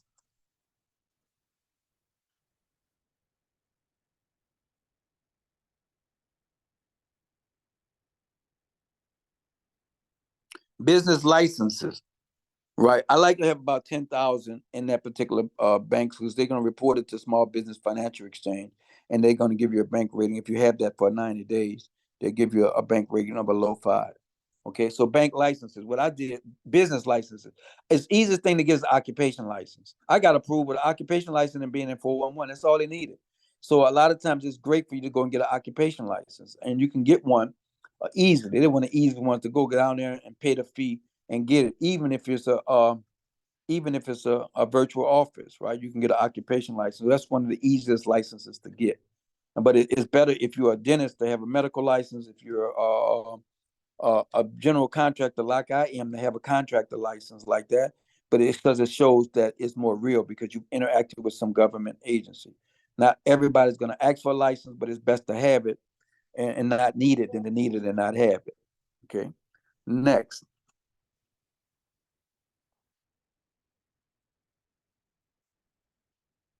physical address. This is super important, you all. Office Depot will not give you credit approval if you use a home address. I mean, sorry, home address or apartment address. You have to have a verifiable physical address. I used the first time I got funding. I told you, the first lady gave me a lease to an actual physical location. Those are the best. But in today's, I've gotten money using virtual offices too. As long as the virtual office could be found, as long as they can Google it and see it's a real office. It's not a PO box somewhere. It's not in somebody's little like a Office Depot or damn one of those little cubicle things like that, right? Like that, long as they can actually see it's a building. Like the last money I got, I opened up a space inside of a business share program in Lake Charles. But it's a building. It had somebody answering the phone. It had suite numbers, and I got approved for a lot of money through Fidelity Bank using that address. You got me? Using that address and using that suite in one of those places where they gave you lower rents and stuff like that. You can find them from your Chamber of Commerce. They're like business share programs. Like you share phones, y'all share the building. You can do a cubicle or something like that. So the only thing I care about is that a lot of times I need that they give you a cubicle with a phone in it. You need that phone to be able to be listed in 411 because they're going to do a reverse 411 on you to make sure you're not defrauding them like the people out of Eastern Europe or Nigeria. No offense to my Eastern European and Nigerians. I'm just telling y'all know this shit. I'm not telling y'all don't know. Right. So physical address is nice. On here, somebody asked me about places to go. You can go to right here. My link is up here for Opus, or you can go to Da Vinci or somebody like that to get a commercial address, a virtual office with a phone that can attach to that. Where you can have that phone that you're gonna list in 411. All right, next. Beautiful. The business must have a FCC listed business number, not cell or home number. Now, there's different agencies out there, like there's Google and Ring Central and everything else. As long as you can get it FCC listed, I will go for it. Got me? But these people are getting smart about these Google numbers and everything else. I would just get me a virtual office that allowed me to list my number in 411. That saves you a lot of time and effort, right? How do potential lenders, vendors, and customers see you? Right? It's easy and inexpensive. Set up an 800. The first time I did this, I set up an 800 number. My first time, but long as it doesn't have to be 800, but if you can get a hold of an 800 service that's going to list you in 411, jump on it because now you seem as a big business. You have an 800 number. Because my first time out, I told you I ain't have no revenue coming in, but I had an 800 number. Like that. Okay. Hold on for a second. Mm-hmm. All right, so I got to send this to my team real quick. Y'all excuse me. Somebody asking they couldn't get into this meeting. Is it Jella Fatima? I'm gonna send it to Fatima. Send this. Send Zoom link because somebody's telling me they couldn't get in. All right, let me let them know.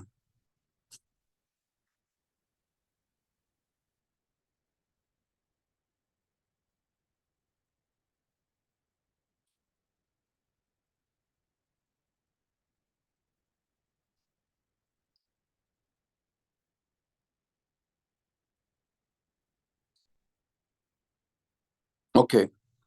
All right, so I have that done. Unique business phone. That's the phone I just finished telling you all. I like y'all to have an 800. It's not minimum mandatory. It's more important that it's listed in 411 as opposed to being an 800. 800 make you seem like a big company. Like I said, I used the 800 number and I got the maximum amount of funding because I look like a big business. Okay. Next.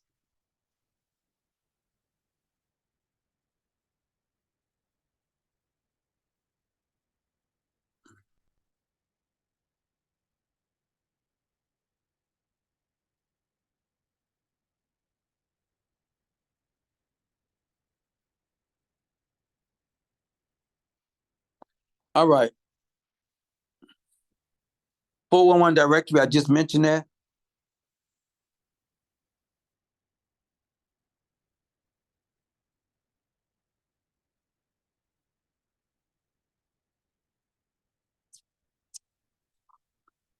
Y'all know that business website. Okay, I got to go over these things because it's super important. Yeah.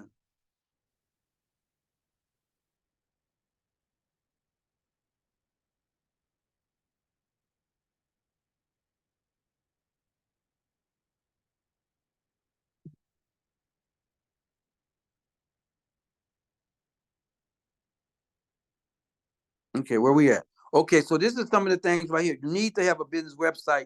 That's your calling card. All of my businesses have business websites. I don't care if there's coaching businesses, physical location, each location, real estate development. Everybody has a website because there's no way in the world you can say you're in business these days and don't have a website, right? And the thing about us, we can show you where you can go get a website where it won't break the bank. That's the whole thing. But you need to look like a business you are. You need to have that email. You need to have that website. You need to be in 411. You need to have a virtual office or a physical address. You need to be in good standing with the Secretary of State. These things are going to be checked. They could easily check these things, and they do too. Next.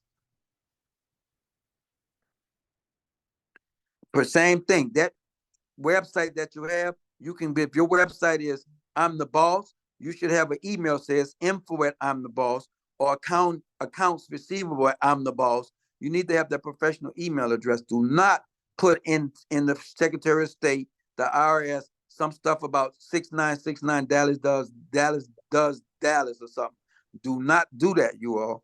Y'all need to have something with a .com on it, right? Dot something, dot US, dot AI, but it better be a dot and not a Yahoo, not a AOL. Well, you know what I mean. Not a Gmail type of deal, Ymail, whatever y'all doing. Professional business emails only. Next, Dun and Bradstreet. Listen, I'm not a big Dun and Bradstreet thing because I do business credit. Business credit mostly pull Experian, but some businesses like Chase and some of them they ask for a Dun and Bradstreet. So I make sure that the business credit that you get it reports to all three bureaus, so you can pull up your DMB number, so you can do your Experian and your Equifax. And a lot of times, if y'all get NAV accounts, NAV or NAV Boost, they will report to Dun and Bradstreet as well to get you your paydex score started. But you need to start and make sure, because most old school, like we're talking service related businesses, industrial complexes, military, they still use Dun and Bradstreet. So if you're applying for contracts or whatever, having a Dun and Bradstreet number is going to be needed. When we're applying for banks and everything else, they mostly pull Experian because Experian is cheaper than Dun and Bradstreet, and most of them use Experian Experian business. And my Experian, oh my God, my Experian score is off the charts. Anyway, so that's the thing. You it doesn't hurt you to have your Dun and Bradstreet and your paydex score, but most finance companies look at Experian. All right, next. Get your questions in. Experian business. I was just speaking of Experian. Experian Smart Business provide easy access to your business credit. I like Experian too because when SBA started experiment with FICO business scores, they use a hybrid of your personal experience and your business experience. So you want to make sure if we apply for SBA funding or anything else to be automatically approved that your personal experience, your business experience is on point. You got me? So make sure, because most banks pull Experian. They do. Most credit cards pull Experian, business experience to determine how much they're going to get you approved. So when we go there, your business experience needs to be outstanding. Got me? Mm-hmm.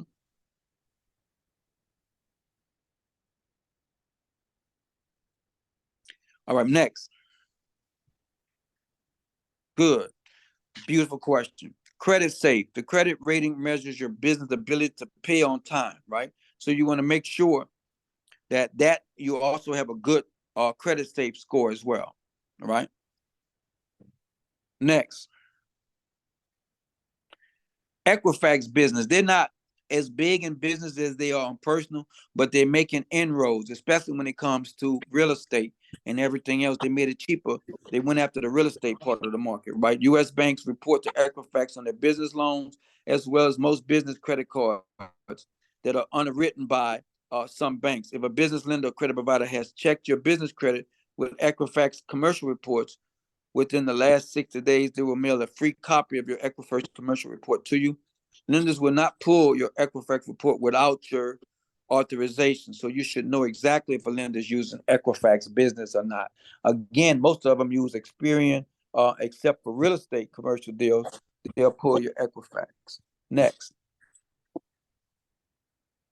Now, bank ratings. Here we go. I talked about it a little bit before. So let's talk about the facts behind business bank ratings. They're super important for them to know if you have the money to pay your bills. Can you cover your debt?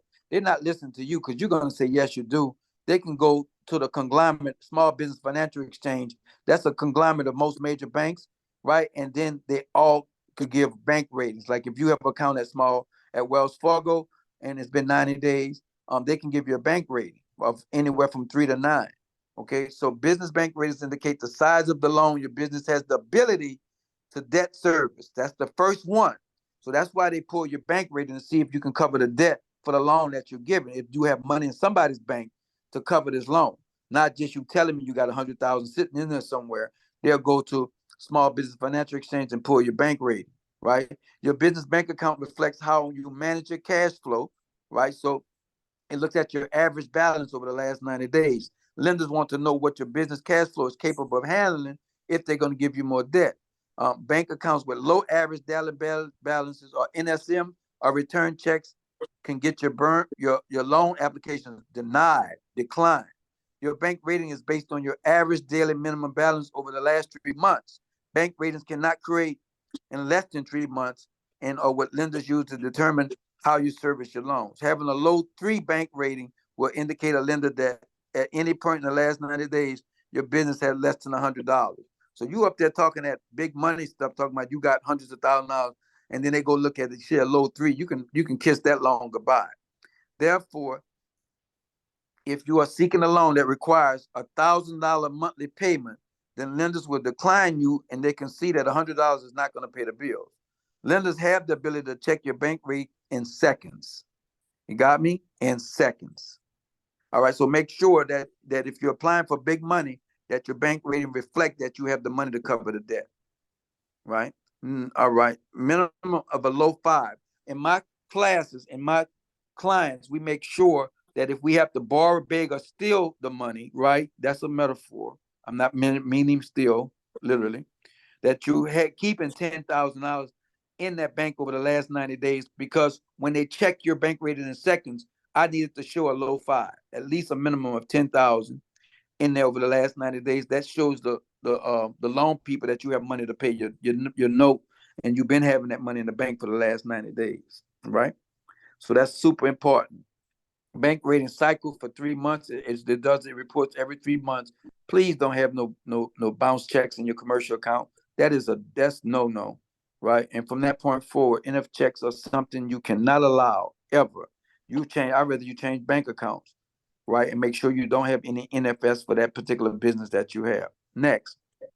I'm almost done, y'all. I wasn't supposed to keep y'all this long. Here's a screenshot so y'all can see how bank ratings work, right? So here it is here. Low 5 is 10,000 to 39. Mid 5 is 40 to 69. A high 5 is 70 to 99, right? It goes up to a 9. All it does is tell how many digits is sitting into your account, right? So where do lenders view your bank rating? The Small Business Financial Exchange, SBFE. They go there to their .org and they can get a glimpse of it, right? Plaid provides a streamlined process so business lenders can access your banking data, right? They put some software onto your damn bank account. I don't like messing with them people, right? MX.com give lenders additional resources. So these are where the places that the banks could go, or lending institutions could find out about your bank rating or about how much you have in your account over the last 90 or 180 days. Next. So how to get a low 5? If you don't have 10,000 required in a low 5 rating, borrow the money from a friend or family, let it sit there, give them their money back, right? Maybe pull it off of a personal credit card and let it sit in there as well, right? If you borrow it from friends or family, explain to them that you're going to give them a little change back.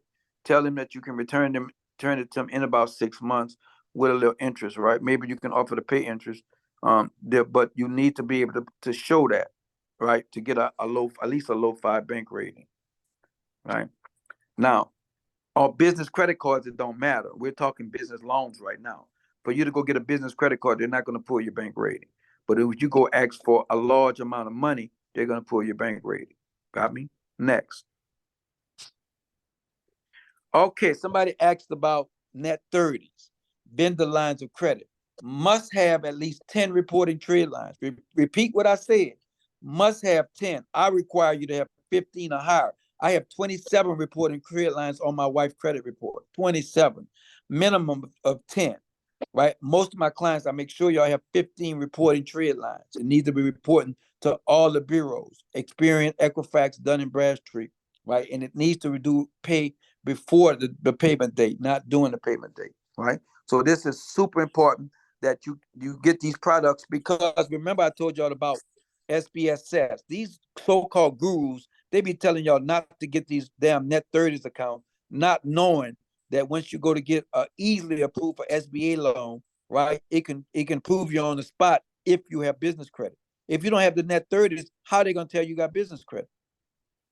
You follow me? So don't listen to Instagram University or YouTube University when they're telling you not to get these net 30s. They are mistakenly, sadly mistaken, thinking that they can, just because, listen, I'm going to tell you this. I got the money without using net 30s. The first time I went, I didn't know nothing about net 30s. But when I started using net 30s, I got more money because I had showed a history of paying stuff back. So when these people tell you don't worry about the net 30s, they can get you money. They're not getting you as much money as if you had the net 30s in place. All right. If you have any questions about that, put it in the chat. Next. Business credit cards. So that's the first money I ever got, you all. When I tell you I got approved for 130, I accepted 110. It was all business credit cards. I was a brand new business. I couldn't walk in nobody's business, ask for a line of credit. Shit, I ain't have no revenue. I ain't no taxes. I ain't had nothing. So business credit cards was my first source of funding. I got the business credit cards, pulled the cash off of them, and I put that in the market to be able to cover my note until I started getting employees, started getting stuff like that. All right. So that's the first thing. But first thing is look like a business and have your personal credit in order. Then go after business credit cards, right? And this is the thing that y'all have to understand.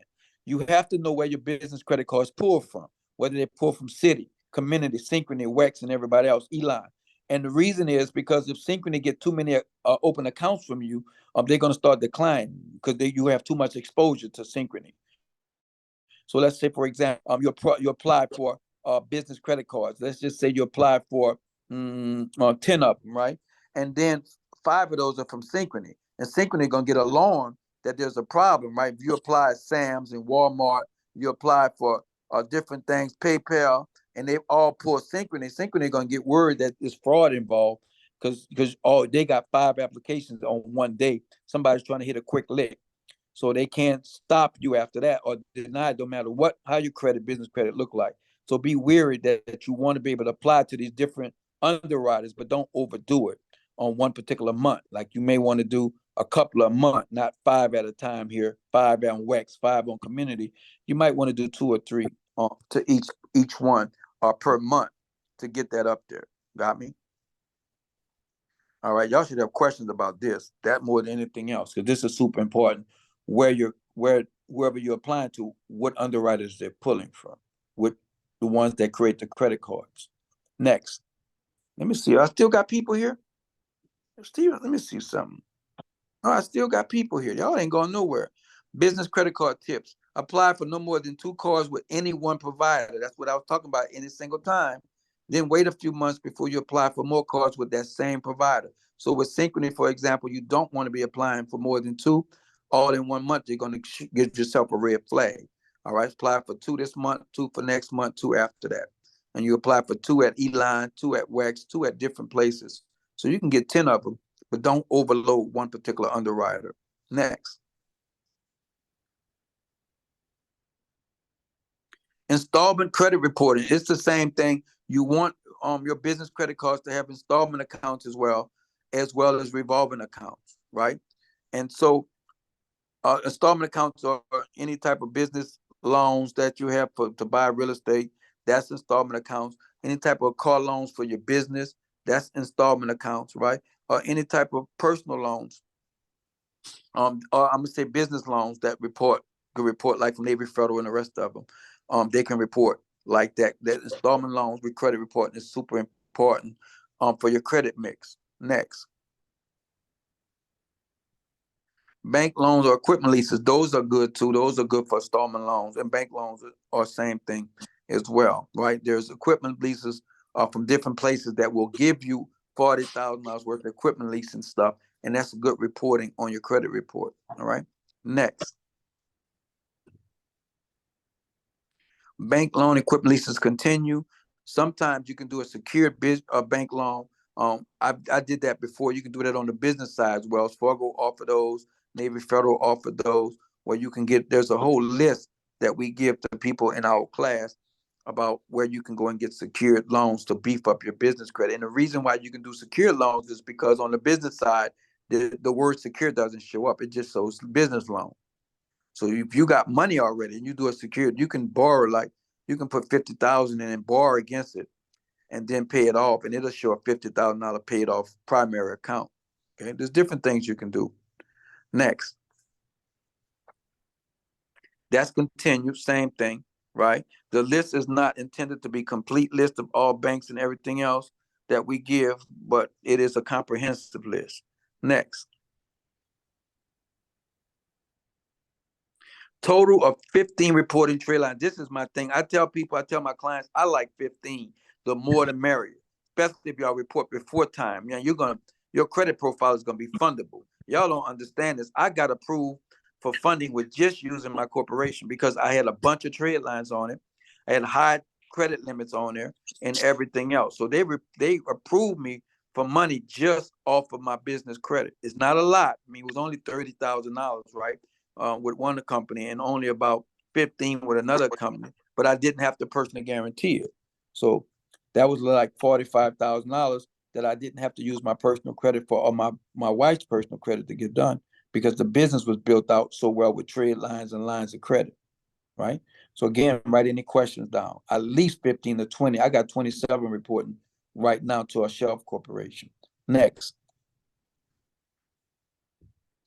What are trade lines used for, right? The information included in your trade lines primarily used to calculate your credit score, because a credit score is just a snapshot of your credit worthiness. However, lenders may also check the trade lines on your credit report to get more information about who's been giving you money before, if you paid on time and everything else. So these trade lines are just a record of business you've done business with other businesses. So I've got a Home Depot account, I got a Lowe's account, I got a Sam account, all these other stuff, and they report that I paid before time or on time. Then I have trade lines reporting on a positive on my business credit report. Right now, I'm going to tell you all this. Right, I cannot help you if you are behind on your business trade lines, paying those things, and they got reported that you are behind, because they can verify in 14 days. These get verified, you might as well get another account. It's not like personal credit where you can dispute and get it off and stuff like this. Whenever there's a problem, you can dispute it. They got 14 days to get back with you. And if it's verified, it stays on there. There is no more re-verification. It's no more nothing. It's not like personal credit where you got FRCP, you got FDCP, you got every agency, you got your senators on your side. On business, they say you grown men and women. You didn't pay your bill, and they said you didn't pay your bill. You entered into a contract. They're putting it on your credit, your business credit, and that's gonna hurt y'all. It's gonna dive your scores, tank your scores, and nobody's gonna want to do business with you. Might as well open up a new shelf corp or something else, and have another credit partner in there. All right. Next. This beautiful profile. Next, okay, total of 15, we got that. So the trade lines on your credit report provides a wealth of information, right? Experian is the one that I use, and that's the link for Experian right there. You're entitled to one free credit report from each of the three major credit agencies. right? Every 12 months. That's more on the personal side than anything on the business side. Business side, we pull NAV or we do Dun and Bradstreet. Okay. Um, and you go directly and get those there. You can take a snapshot of that as well. Next,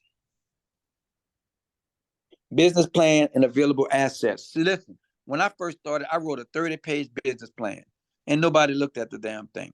So since then, you don't need big business plans like you did in before, like a couple of pages to do.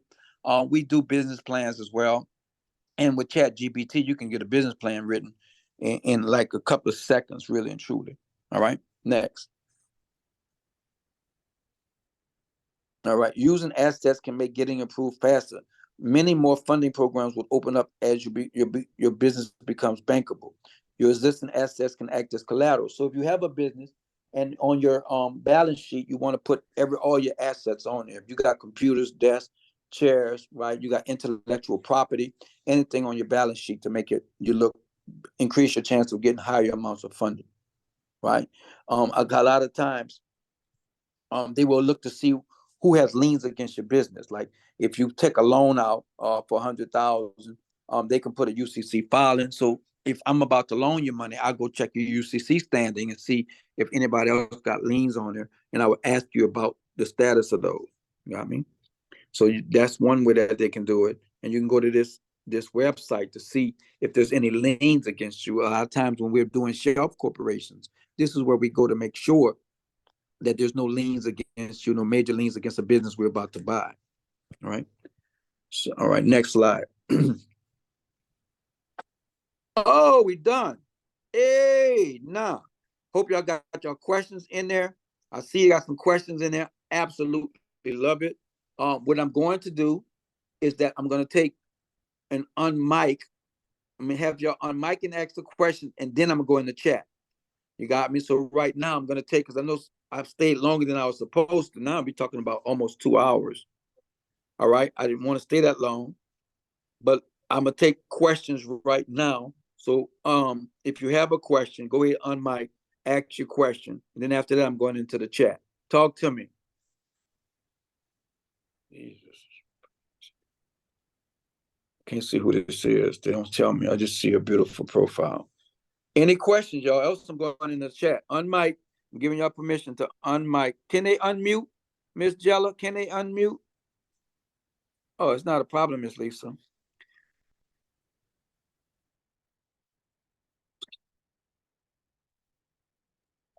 Questions. Hello? Yes, go ahead. Okay, I hope I'm not echoing. I have a question. We have a couple of rental properties that have renters on them, and I was wondering. Well, I don't know. You kind of you faded out on me. Everybody that's in here, everybody that's in here, I'm gonna answer these questions, and then we're gonna see the people that is ready to go to the next level, next for tomorrow. But the lady here, she kind of you faded out on me, so I couldn't hear your whole question. Okay, can you hear me? I can hear you now. You sound like AT&T. I can hear you now. Go ahead. Okay, good. I have a couple of rental properties that have mortgages inside of the business name. Should those, do you think those mortgages are reporting on the business credit? So the best thing to do is to get in contact with who you got the mortgage with and see if that fails. You can pay Dun and Bradstreet, and they will report it to their stuff. And also Experian. So what happens is business credit is a big business. So what happens is everybody don't report. Dun and Bradstreet got a program that you can get in, and then they will go to those people and verify, and then they will report it to your bureau. Experian does the same thing. So, but the first thing is to go and see if you can see if they report. And if they don't, ask them to report. If not, you got to go the second route where you get into one of Dun and Bradstreet and Experian programs, and they're going to reach out to the lenders and they're going to report that stuff. Now, a lot of people don't report the Dun and Bradstreet, believe it or not, because they're expensive to report to. So a lot of times people have loans, business loans, and everything else, and they be looking for it to report, and it's not reported because the bank don't want to pay the fee to report it. That makes sense, Ms. Dana? Yes. Also, thank you for answering the question in regards to the net 30 or the credit lines or trade lines. Yes, Because ma'am. we also use nab.com to try to, see where we're at with that. But I'm glad you answered that question, and thank you so much. Oh, yes, yes, yes, yes. So NAB and NAB Boost is ways for you to add more trade lines because as you pay, they report that you paid your bill. All right. And if you cancel, they don't say nothing. They're not going to report nothing negative. That are ways. There's different companies that you can get with. We have tomorrow. I'm going to show you so many lenders. It's going to blow your mind. All right. Great question, ma'am. You have a question? I can't see your name, but your face is up there. You got locks or something. Okay. All right. Any other questions? Anybody else want to unmic and ask a question before I answer the questions in the chat, and then we set y'all up for tomorrow? Any questions, you all, at all? Because tomorrow is application day. Today was information day. Tomorrow is application day. This is nice. What is it? Freedom. All right. So I'm gonna suppose there's no more questions. I'm gonna go to the chat, and then we're gonna talk about business credit, right? On there. Virtual address, good. Take my business scan. Ms. Dana is going to give you a list of what some of the best ones to do. Opus, I like Opus. But anywhere you get a virtual office, you want to make sure it is an office building and not something in a strip mall or one of those UPS stores. So make sure Opus got a good list and Regis as well. But whatever you go, I would stick close to what my team recommends when they email you because this been proven for us to get money using the strategies that my team sent to you. Good, I think. This is good. Thank you, Bakir. Do you need an 800 number for your business? Now, I use the 800 number because they're so cheap. I still use one. It makes you look bigger than what you actually are. So it depends on what you're trying to do. Right? If you're trying to get the maximum amount of funding, 800 numbers is about $19 a month. I would add it as long as they can put it in 411. All right. Good question. Super Pages. Yes, superpages.com is where you can list your website so they can find it anywhere. It's like Yellow Pages when I was young. I have bought, but I think it's connected to my personal name. Oh yeah, but you need to unchange it to a business because it needs to pull up your business once it calls somebody, not your personal name. Okay, and you want that'll be the best thing. All right. Google Voice is okay, but they catching on to that. I would just get a virtual office with a phone there and use that. That works for me. Have you worked with veteran or minority funding before? No. So I'm a veteran and I did get approved as a veteran. I never really used it at all because I was getting so much money doing it my way. There's more red tape, but it's out there and there's companies that help veterans and minority people apply for funding, but we're not one of them. What about Google free phone numbers? Um, so this is my thing, and this is Ms. Dana. I want you to do it where it shows up in 411. That's my main thing. I need it to show up in 411 because they can check 411. They can do reverse 411 and see if that number goes there. It gets nervous when you're not in 411 because that means you could be doing fraud or something. So just follow the blueprint. You're gonna be fine. All right. You're going in and out, King. Thank you. I didn't know that. That was a long time ago. I hope I'm good now. In regards to the website, what if you just buy and hold real estate? Is it still a requirement? So Bakir, so we will not be doing no buying and holding no real estate. What I mean is when we are applying for funding, these kids are going to go to your website. There's to be crazy worried that here it is, you have a business saying you make X amount and nobody can find you. Your website is not listed and SuperPay is not anywhere. So yes, and you're never going to say you're doing real estate at your website. You're a management, you're a consultant, right? You're a coach or something like that, and not for real estate, for whatever it is. You just coach people in general how to do X, Y, and Z. Do not open up a real estate website because real banks are scared of real estate because they got stung in 2008 and 2009. It's so seasonal when interest rates rise and everything else. So they're very hesitant. Hard money people give you money, but you don't need to go all that do that with hard money, right? But for funding that we got to get you, you do not be in those high risk. I don't want you in trucking, even though I'm in trucking, because you only can get money from certain lenders. I don't want you in real estate. You cannot be in Dry cleaners, you cannot be any type of finance company because it's all considered high risk. So you're gonna open up something, do a management, like you manage, you teach management, you manage stuff for other people, but not even real estate, right? Whatever services you do, management services, you give coaching advice, but please don't put real estate and ACE code in there. It's gonna be hard to get your money. Now,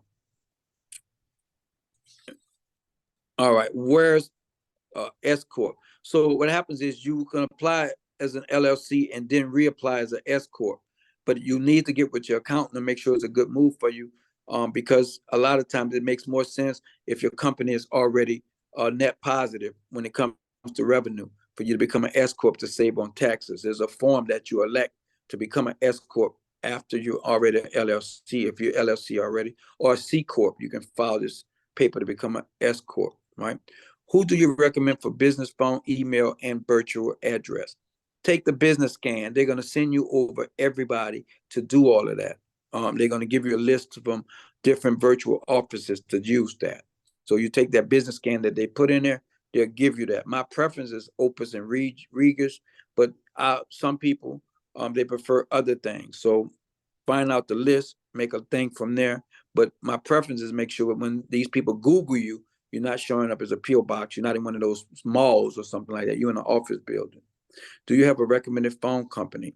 So my recommendation is with the virtual office, just make sure that they can put you there when it comes time to put your business phone in 411. That's all I care about. You can get it from any one of the virtual offices that I recommend, as long as they let you put a phone there that listed in 411, y'all happy. They put the bankable ring, they put the thing in there for y'all to be able to do this. I'm gonna re-put it in there. Let me see, can I copy this? Copy. Shit, I don't know how to do it. So right here, Miss, one of my VAs put the link in there for bankable credit assembly, so you can take the business scan. When buying and holding, do you need a website? Listen, if you're going after funding, you're going to need a website. If you don't need money, then no, you don't need a website. It's unheard of this day and age that nobody can find you on the web and you are a productive business. Is there a certain amount needed in the bank to qualify? 10,000, not to qualify, but just to get your bank rating of 5. But if you're going after just business credit cards, they don't pull that. This is when you're going after loans or lines of credit from the bank. If I'm a RN, can I use that for the occupation license? Yes. If your business has deal with medical, yes. All right. We use NAV. That's good. What about net 30s? Net 30s are beautiful. You want net 30s. I like fuel cards, right? Because those are you're going to actually use. But if you do net 30, make sure you do net 30s for stuff that you're going to use. What was the daily balance again? 10,000. Definitely still here. That's what I'm talking about, Tanika. Yes, sir. Taking notes. That's what I'm talking about, Miss Lisa. We have mortgages on our business name. I'm not sure if they're reporting. Ask them to report if they're not. If they don't report, you can get Dun and Bradstreet and Experian and sign up for their program. They'll put down their reporting. There's another company too that does reporting for you. Thank you. Appreciate the info. You're so welcome. I'm going to do the business scan tomorrow. That's great. Regis, yes. Regis is one of Opus is first my first choice, and then Regis. We have a new address that is not on the EIN when we first got it. You go to go and get to the IRS, tell them you changed the address. They're going to send the change to the old address or to an email that they have on file, to get this stuff done. They have to do that because a lot of people be trying to steal people's businesses. So they're going to send a letter to the old address or whatever they have on file, a postcard with a code on it, and then you call back and give them that code, and they'll change your address. Okay. Is e-commerce high risk? No, I still prefer you to have a nice code of technology instead of saying e-commerce. Say you're in tech or medical or management or marketing. Those are the high funding NAICS codes. You can Google high funding NAICS codes and you get the rest of them. All right. Yes, we are currently have the S corp. Okay, thank you. You are so welcome, man. I absolutely love this, you all. I see I got a lot of people here, still here, and it was 7:08 here, 8:08 on the East Coast. And now, this is what I want to be able to do, right? Some of you all, y'all have just got a taste of what I give, right? Ma'am?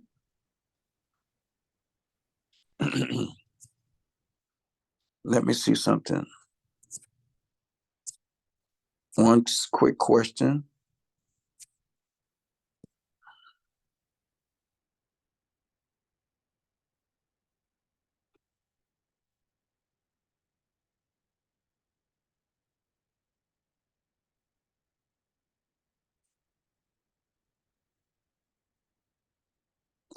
All right, I just text my team. I gotta ask them a question real quick.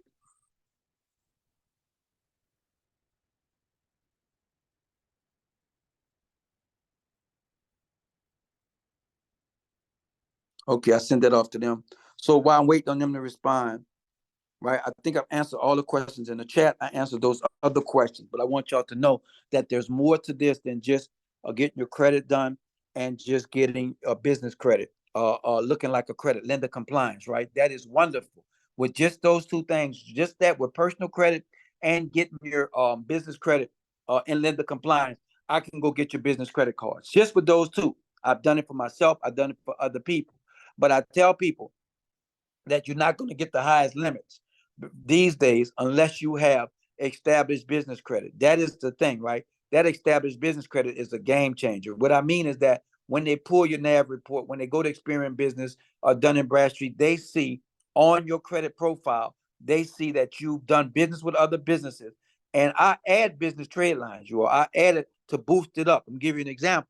I had a friend of mine trying to get some yachts in Miami to open up a yacht business. He got denied. He couldn't get a yacht. And then we went in and we added business trade lines and personal trade lines. And now he has 6 yachts. He got one, then he got two, then he got 3 yachts, then he got another. He's waiting to get approved for another yacht, right? And yachts are expensive, from $500,000 to a couple of $1,000,000. But before, he didn't have the business credit that showed that he handled big money before. He didn't have the personal credit to show that he didn't have big money before. So if you're going after high price items, higher stuff, it behooves you to build out your business credit and your personal credit to get approved for this funding.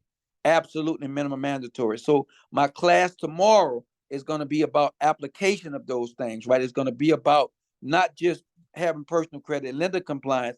It is about building out those net 30s. It's about adding business trade lines. It is about having everything and ready, about applying all this information, not just taking notes. It's lovely that y'all took notes and y'all can move on from there. Like right now, you can leave off of this thing and apply some of that information that I gave you and go after business credit cards. Once you have your personal credit optimized and have your lender compliance in place, like I just gave you, you can go in and get business credit cards. You're going to be missing out on business lines of credit and high limit business credit cards because you have not put in the business credit, like we're going to cover tomorrow, like step by step of how to do that. Right tomorrow, we're going to go in for the people that I'm going to coach. We're going to go in, make sure that your business is optimized. Make sure if it's not, go here, do this, and that. We're going to be everything towards funding tomorrow. Like even right now, what I gave you, you can run off.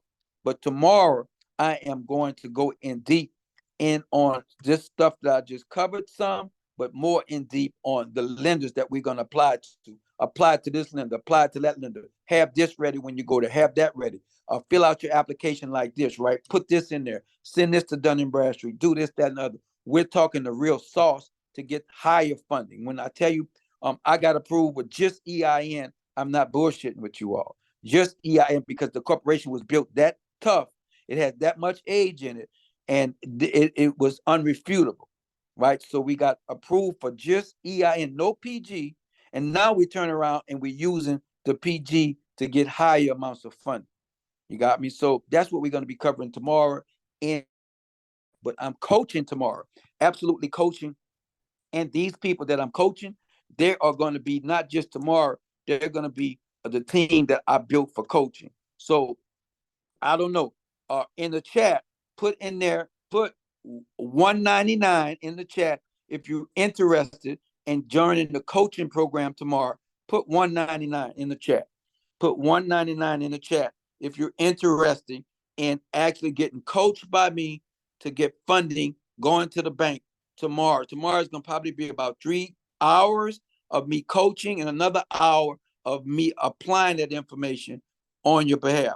So right now it's got Jack Donaldson put 199. So that means of 30 people, only one person is interested and getting coached tomorrow, right?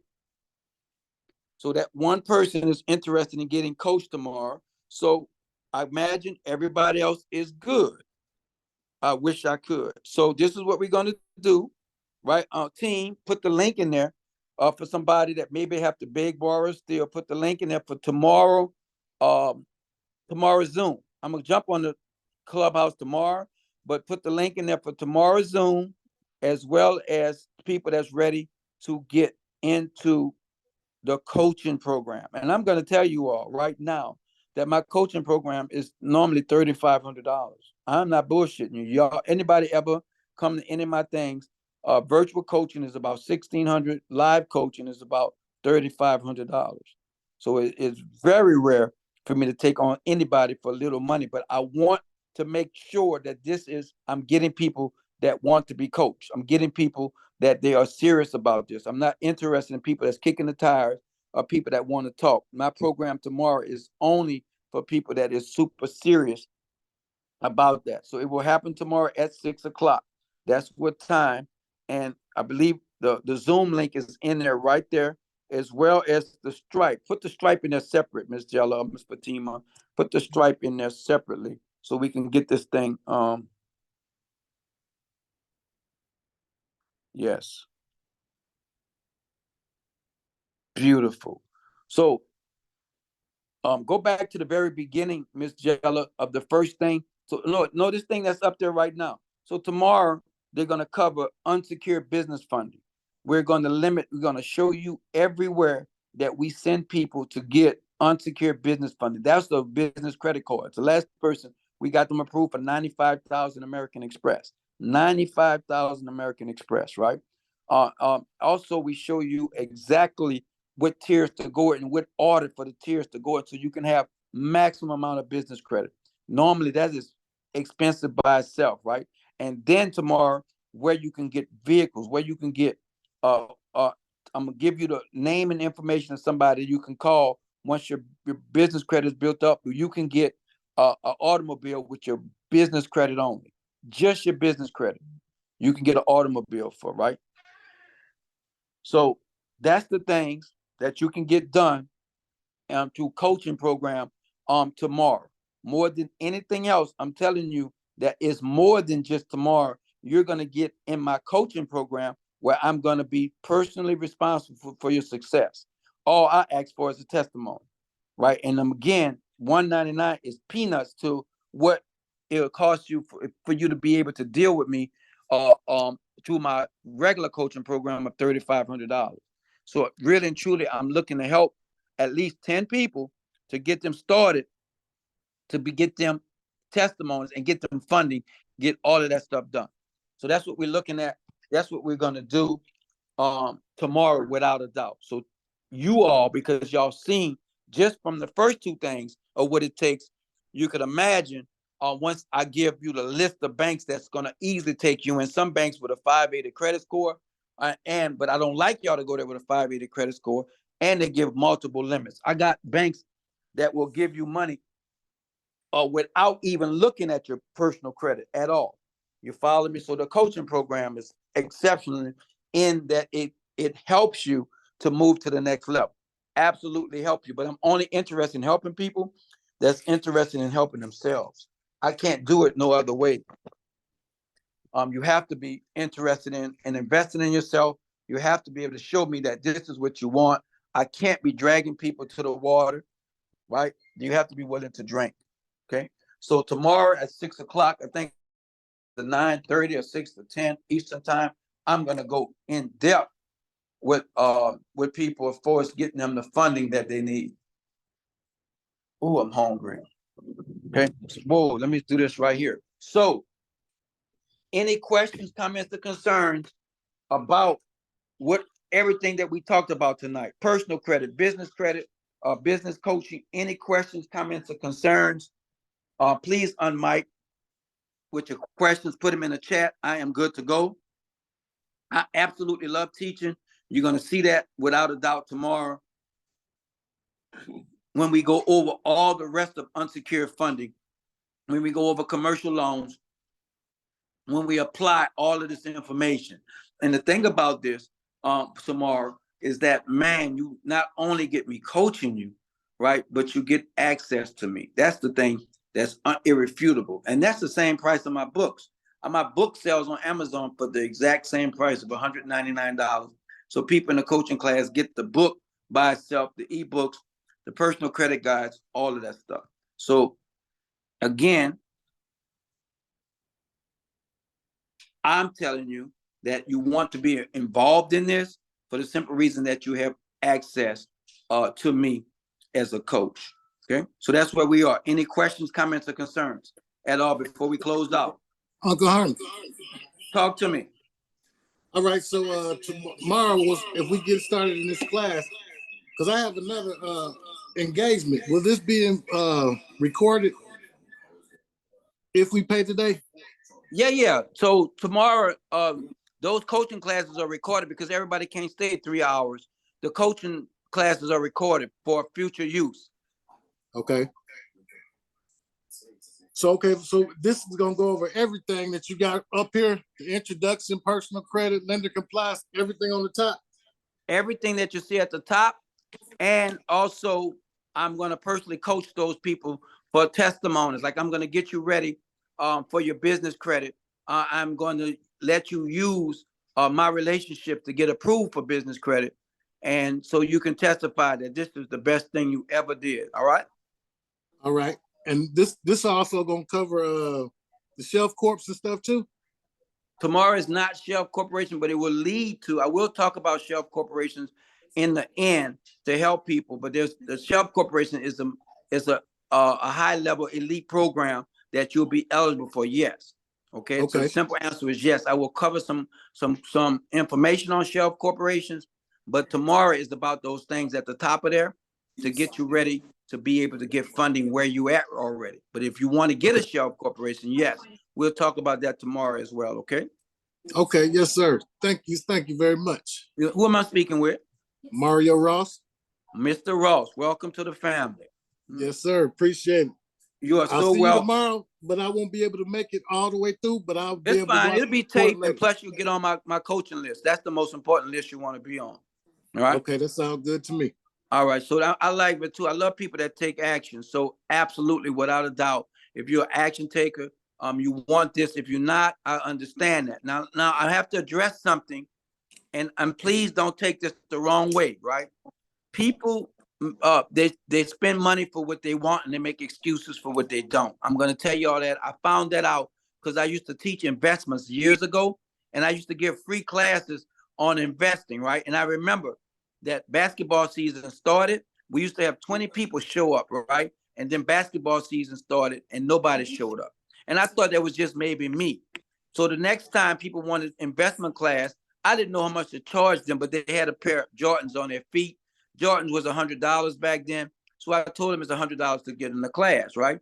And again, 20 people paid that, and it was storming outside. I'm telling you, it looked like a hurricane was coming. All 20 people showed up. It's serious. When you pay money, you pay attention. When it's free, you don't take it. You take it for granted. You got me like tonight's class. About 50 people signed up for tonight's class, and I think 31 people showed up, right? Because it was free. But I think people that pay for this class tomorrow, I bet you they show up even just to get their get the recordings. So that's what it is. And that lets me know that divides the people that's not serious to the people that are serious. Because when you are serious and you know this is going to help you, if you have to beg, borrow, or steal the money, you're going to get it done. If not, you're going to come up with a roadblock for yourself and then block yourself out of it. Got me? So that's what we are. That's what we're talking about. And as a important gift, people that do show up, you're in for even more surprises because they got some free gifts that I'm giving to people that's going to help them on the way to get their own credit ready corporation. All right. So that's what we're talking about right now, is about tomorrow. Any other questions, comments, or concerns? Because it seemed like y'all stopped talking when we talked about price, that it was going to cost you or something. It wasn't free. But like I said, I'm not insensitive. I just know that little $199 is nothing for somebody that's serious. Right. So is it 6 o'clock or 5 o'clock? I'm in Central Time. Oh, yeah. So it's going to be 5 o'clock Central, 6 o'clock Eastern. Okay, bet.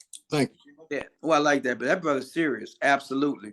All right. Any other serious people here? All right, I got to get out. I'm all still on Clubhouse. I don't know how that happened. I'm trying to get back to this Zoom, y'all. Here it is. I'm back. I closed this. Now I'm back. All right, so that's what tomorrow is. Tomorrow is for the people that's serious. Any other questions or comments or concern my team, put something in the chat for you to sign up for the Stripe and to sign up for tomorrow's Zoom. They put it in the chat. There's really nothing else. If y'all don't have any questions about tonight, right? If any other questions about tomorrow, go ahead, unmic and ask those questions or put it into the chat so we can get situated. 6%, 6 Eastern, 5 o'clock Central. That is absolutely right. It's the same time, right? 199. It will be recorded. Reserve your seat now. There it is, right there, and there is the register in advance for people. Okay. Any other questions, comments, or concern? I don't feel no questions, comments, or concern. I don't see none in the chat. Just making sure what time it is. So I'll see most of you all tomorrow at 6 o'clock Eastern, 5 o'clock Central, so we can get this thing off and running. I want to make you all my testimonies. Without a doubt, I want to make you all my testimonies. Okay. All right. So if nothing else is said, no other questions, I'm gonna put my my number in there.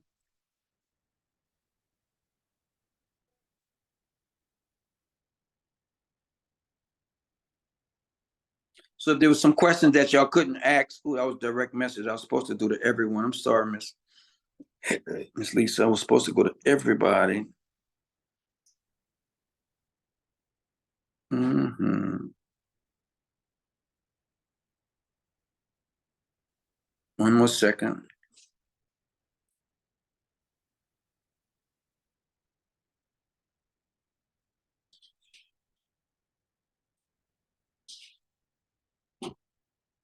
Okay, there it is. I got it in there.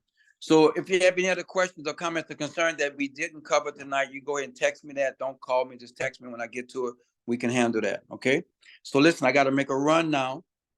So y'all put the number in there for the people that need it. My team is in there. Also, you can contact Ms. Jella, Ms. Fatima for any questions, comments, or concerns that y'all might have about this, about what we're talking about. Okay. Other than that, I have to go. I'll see most of y'all tomorrow on the coaching call tomorrow. All right. Thank y'all for coming. It has been a pleasure. I can't wait to see y'all again. Bye, y'all.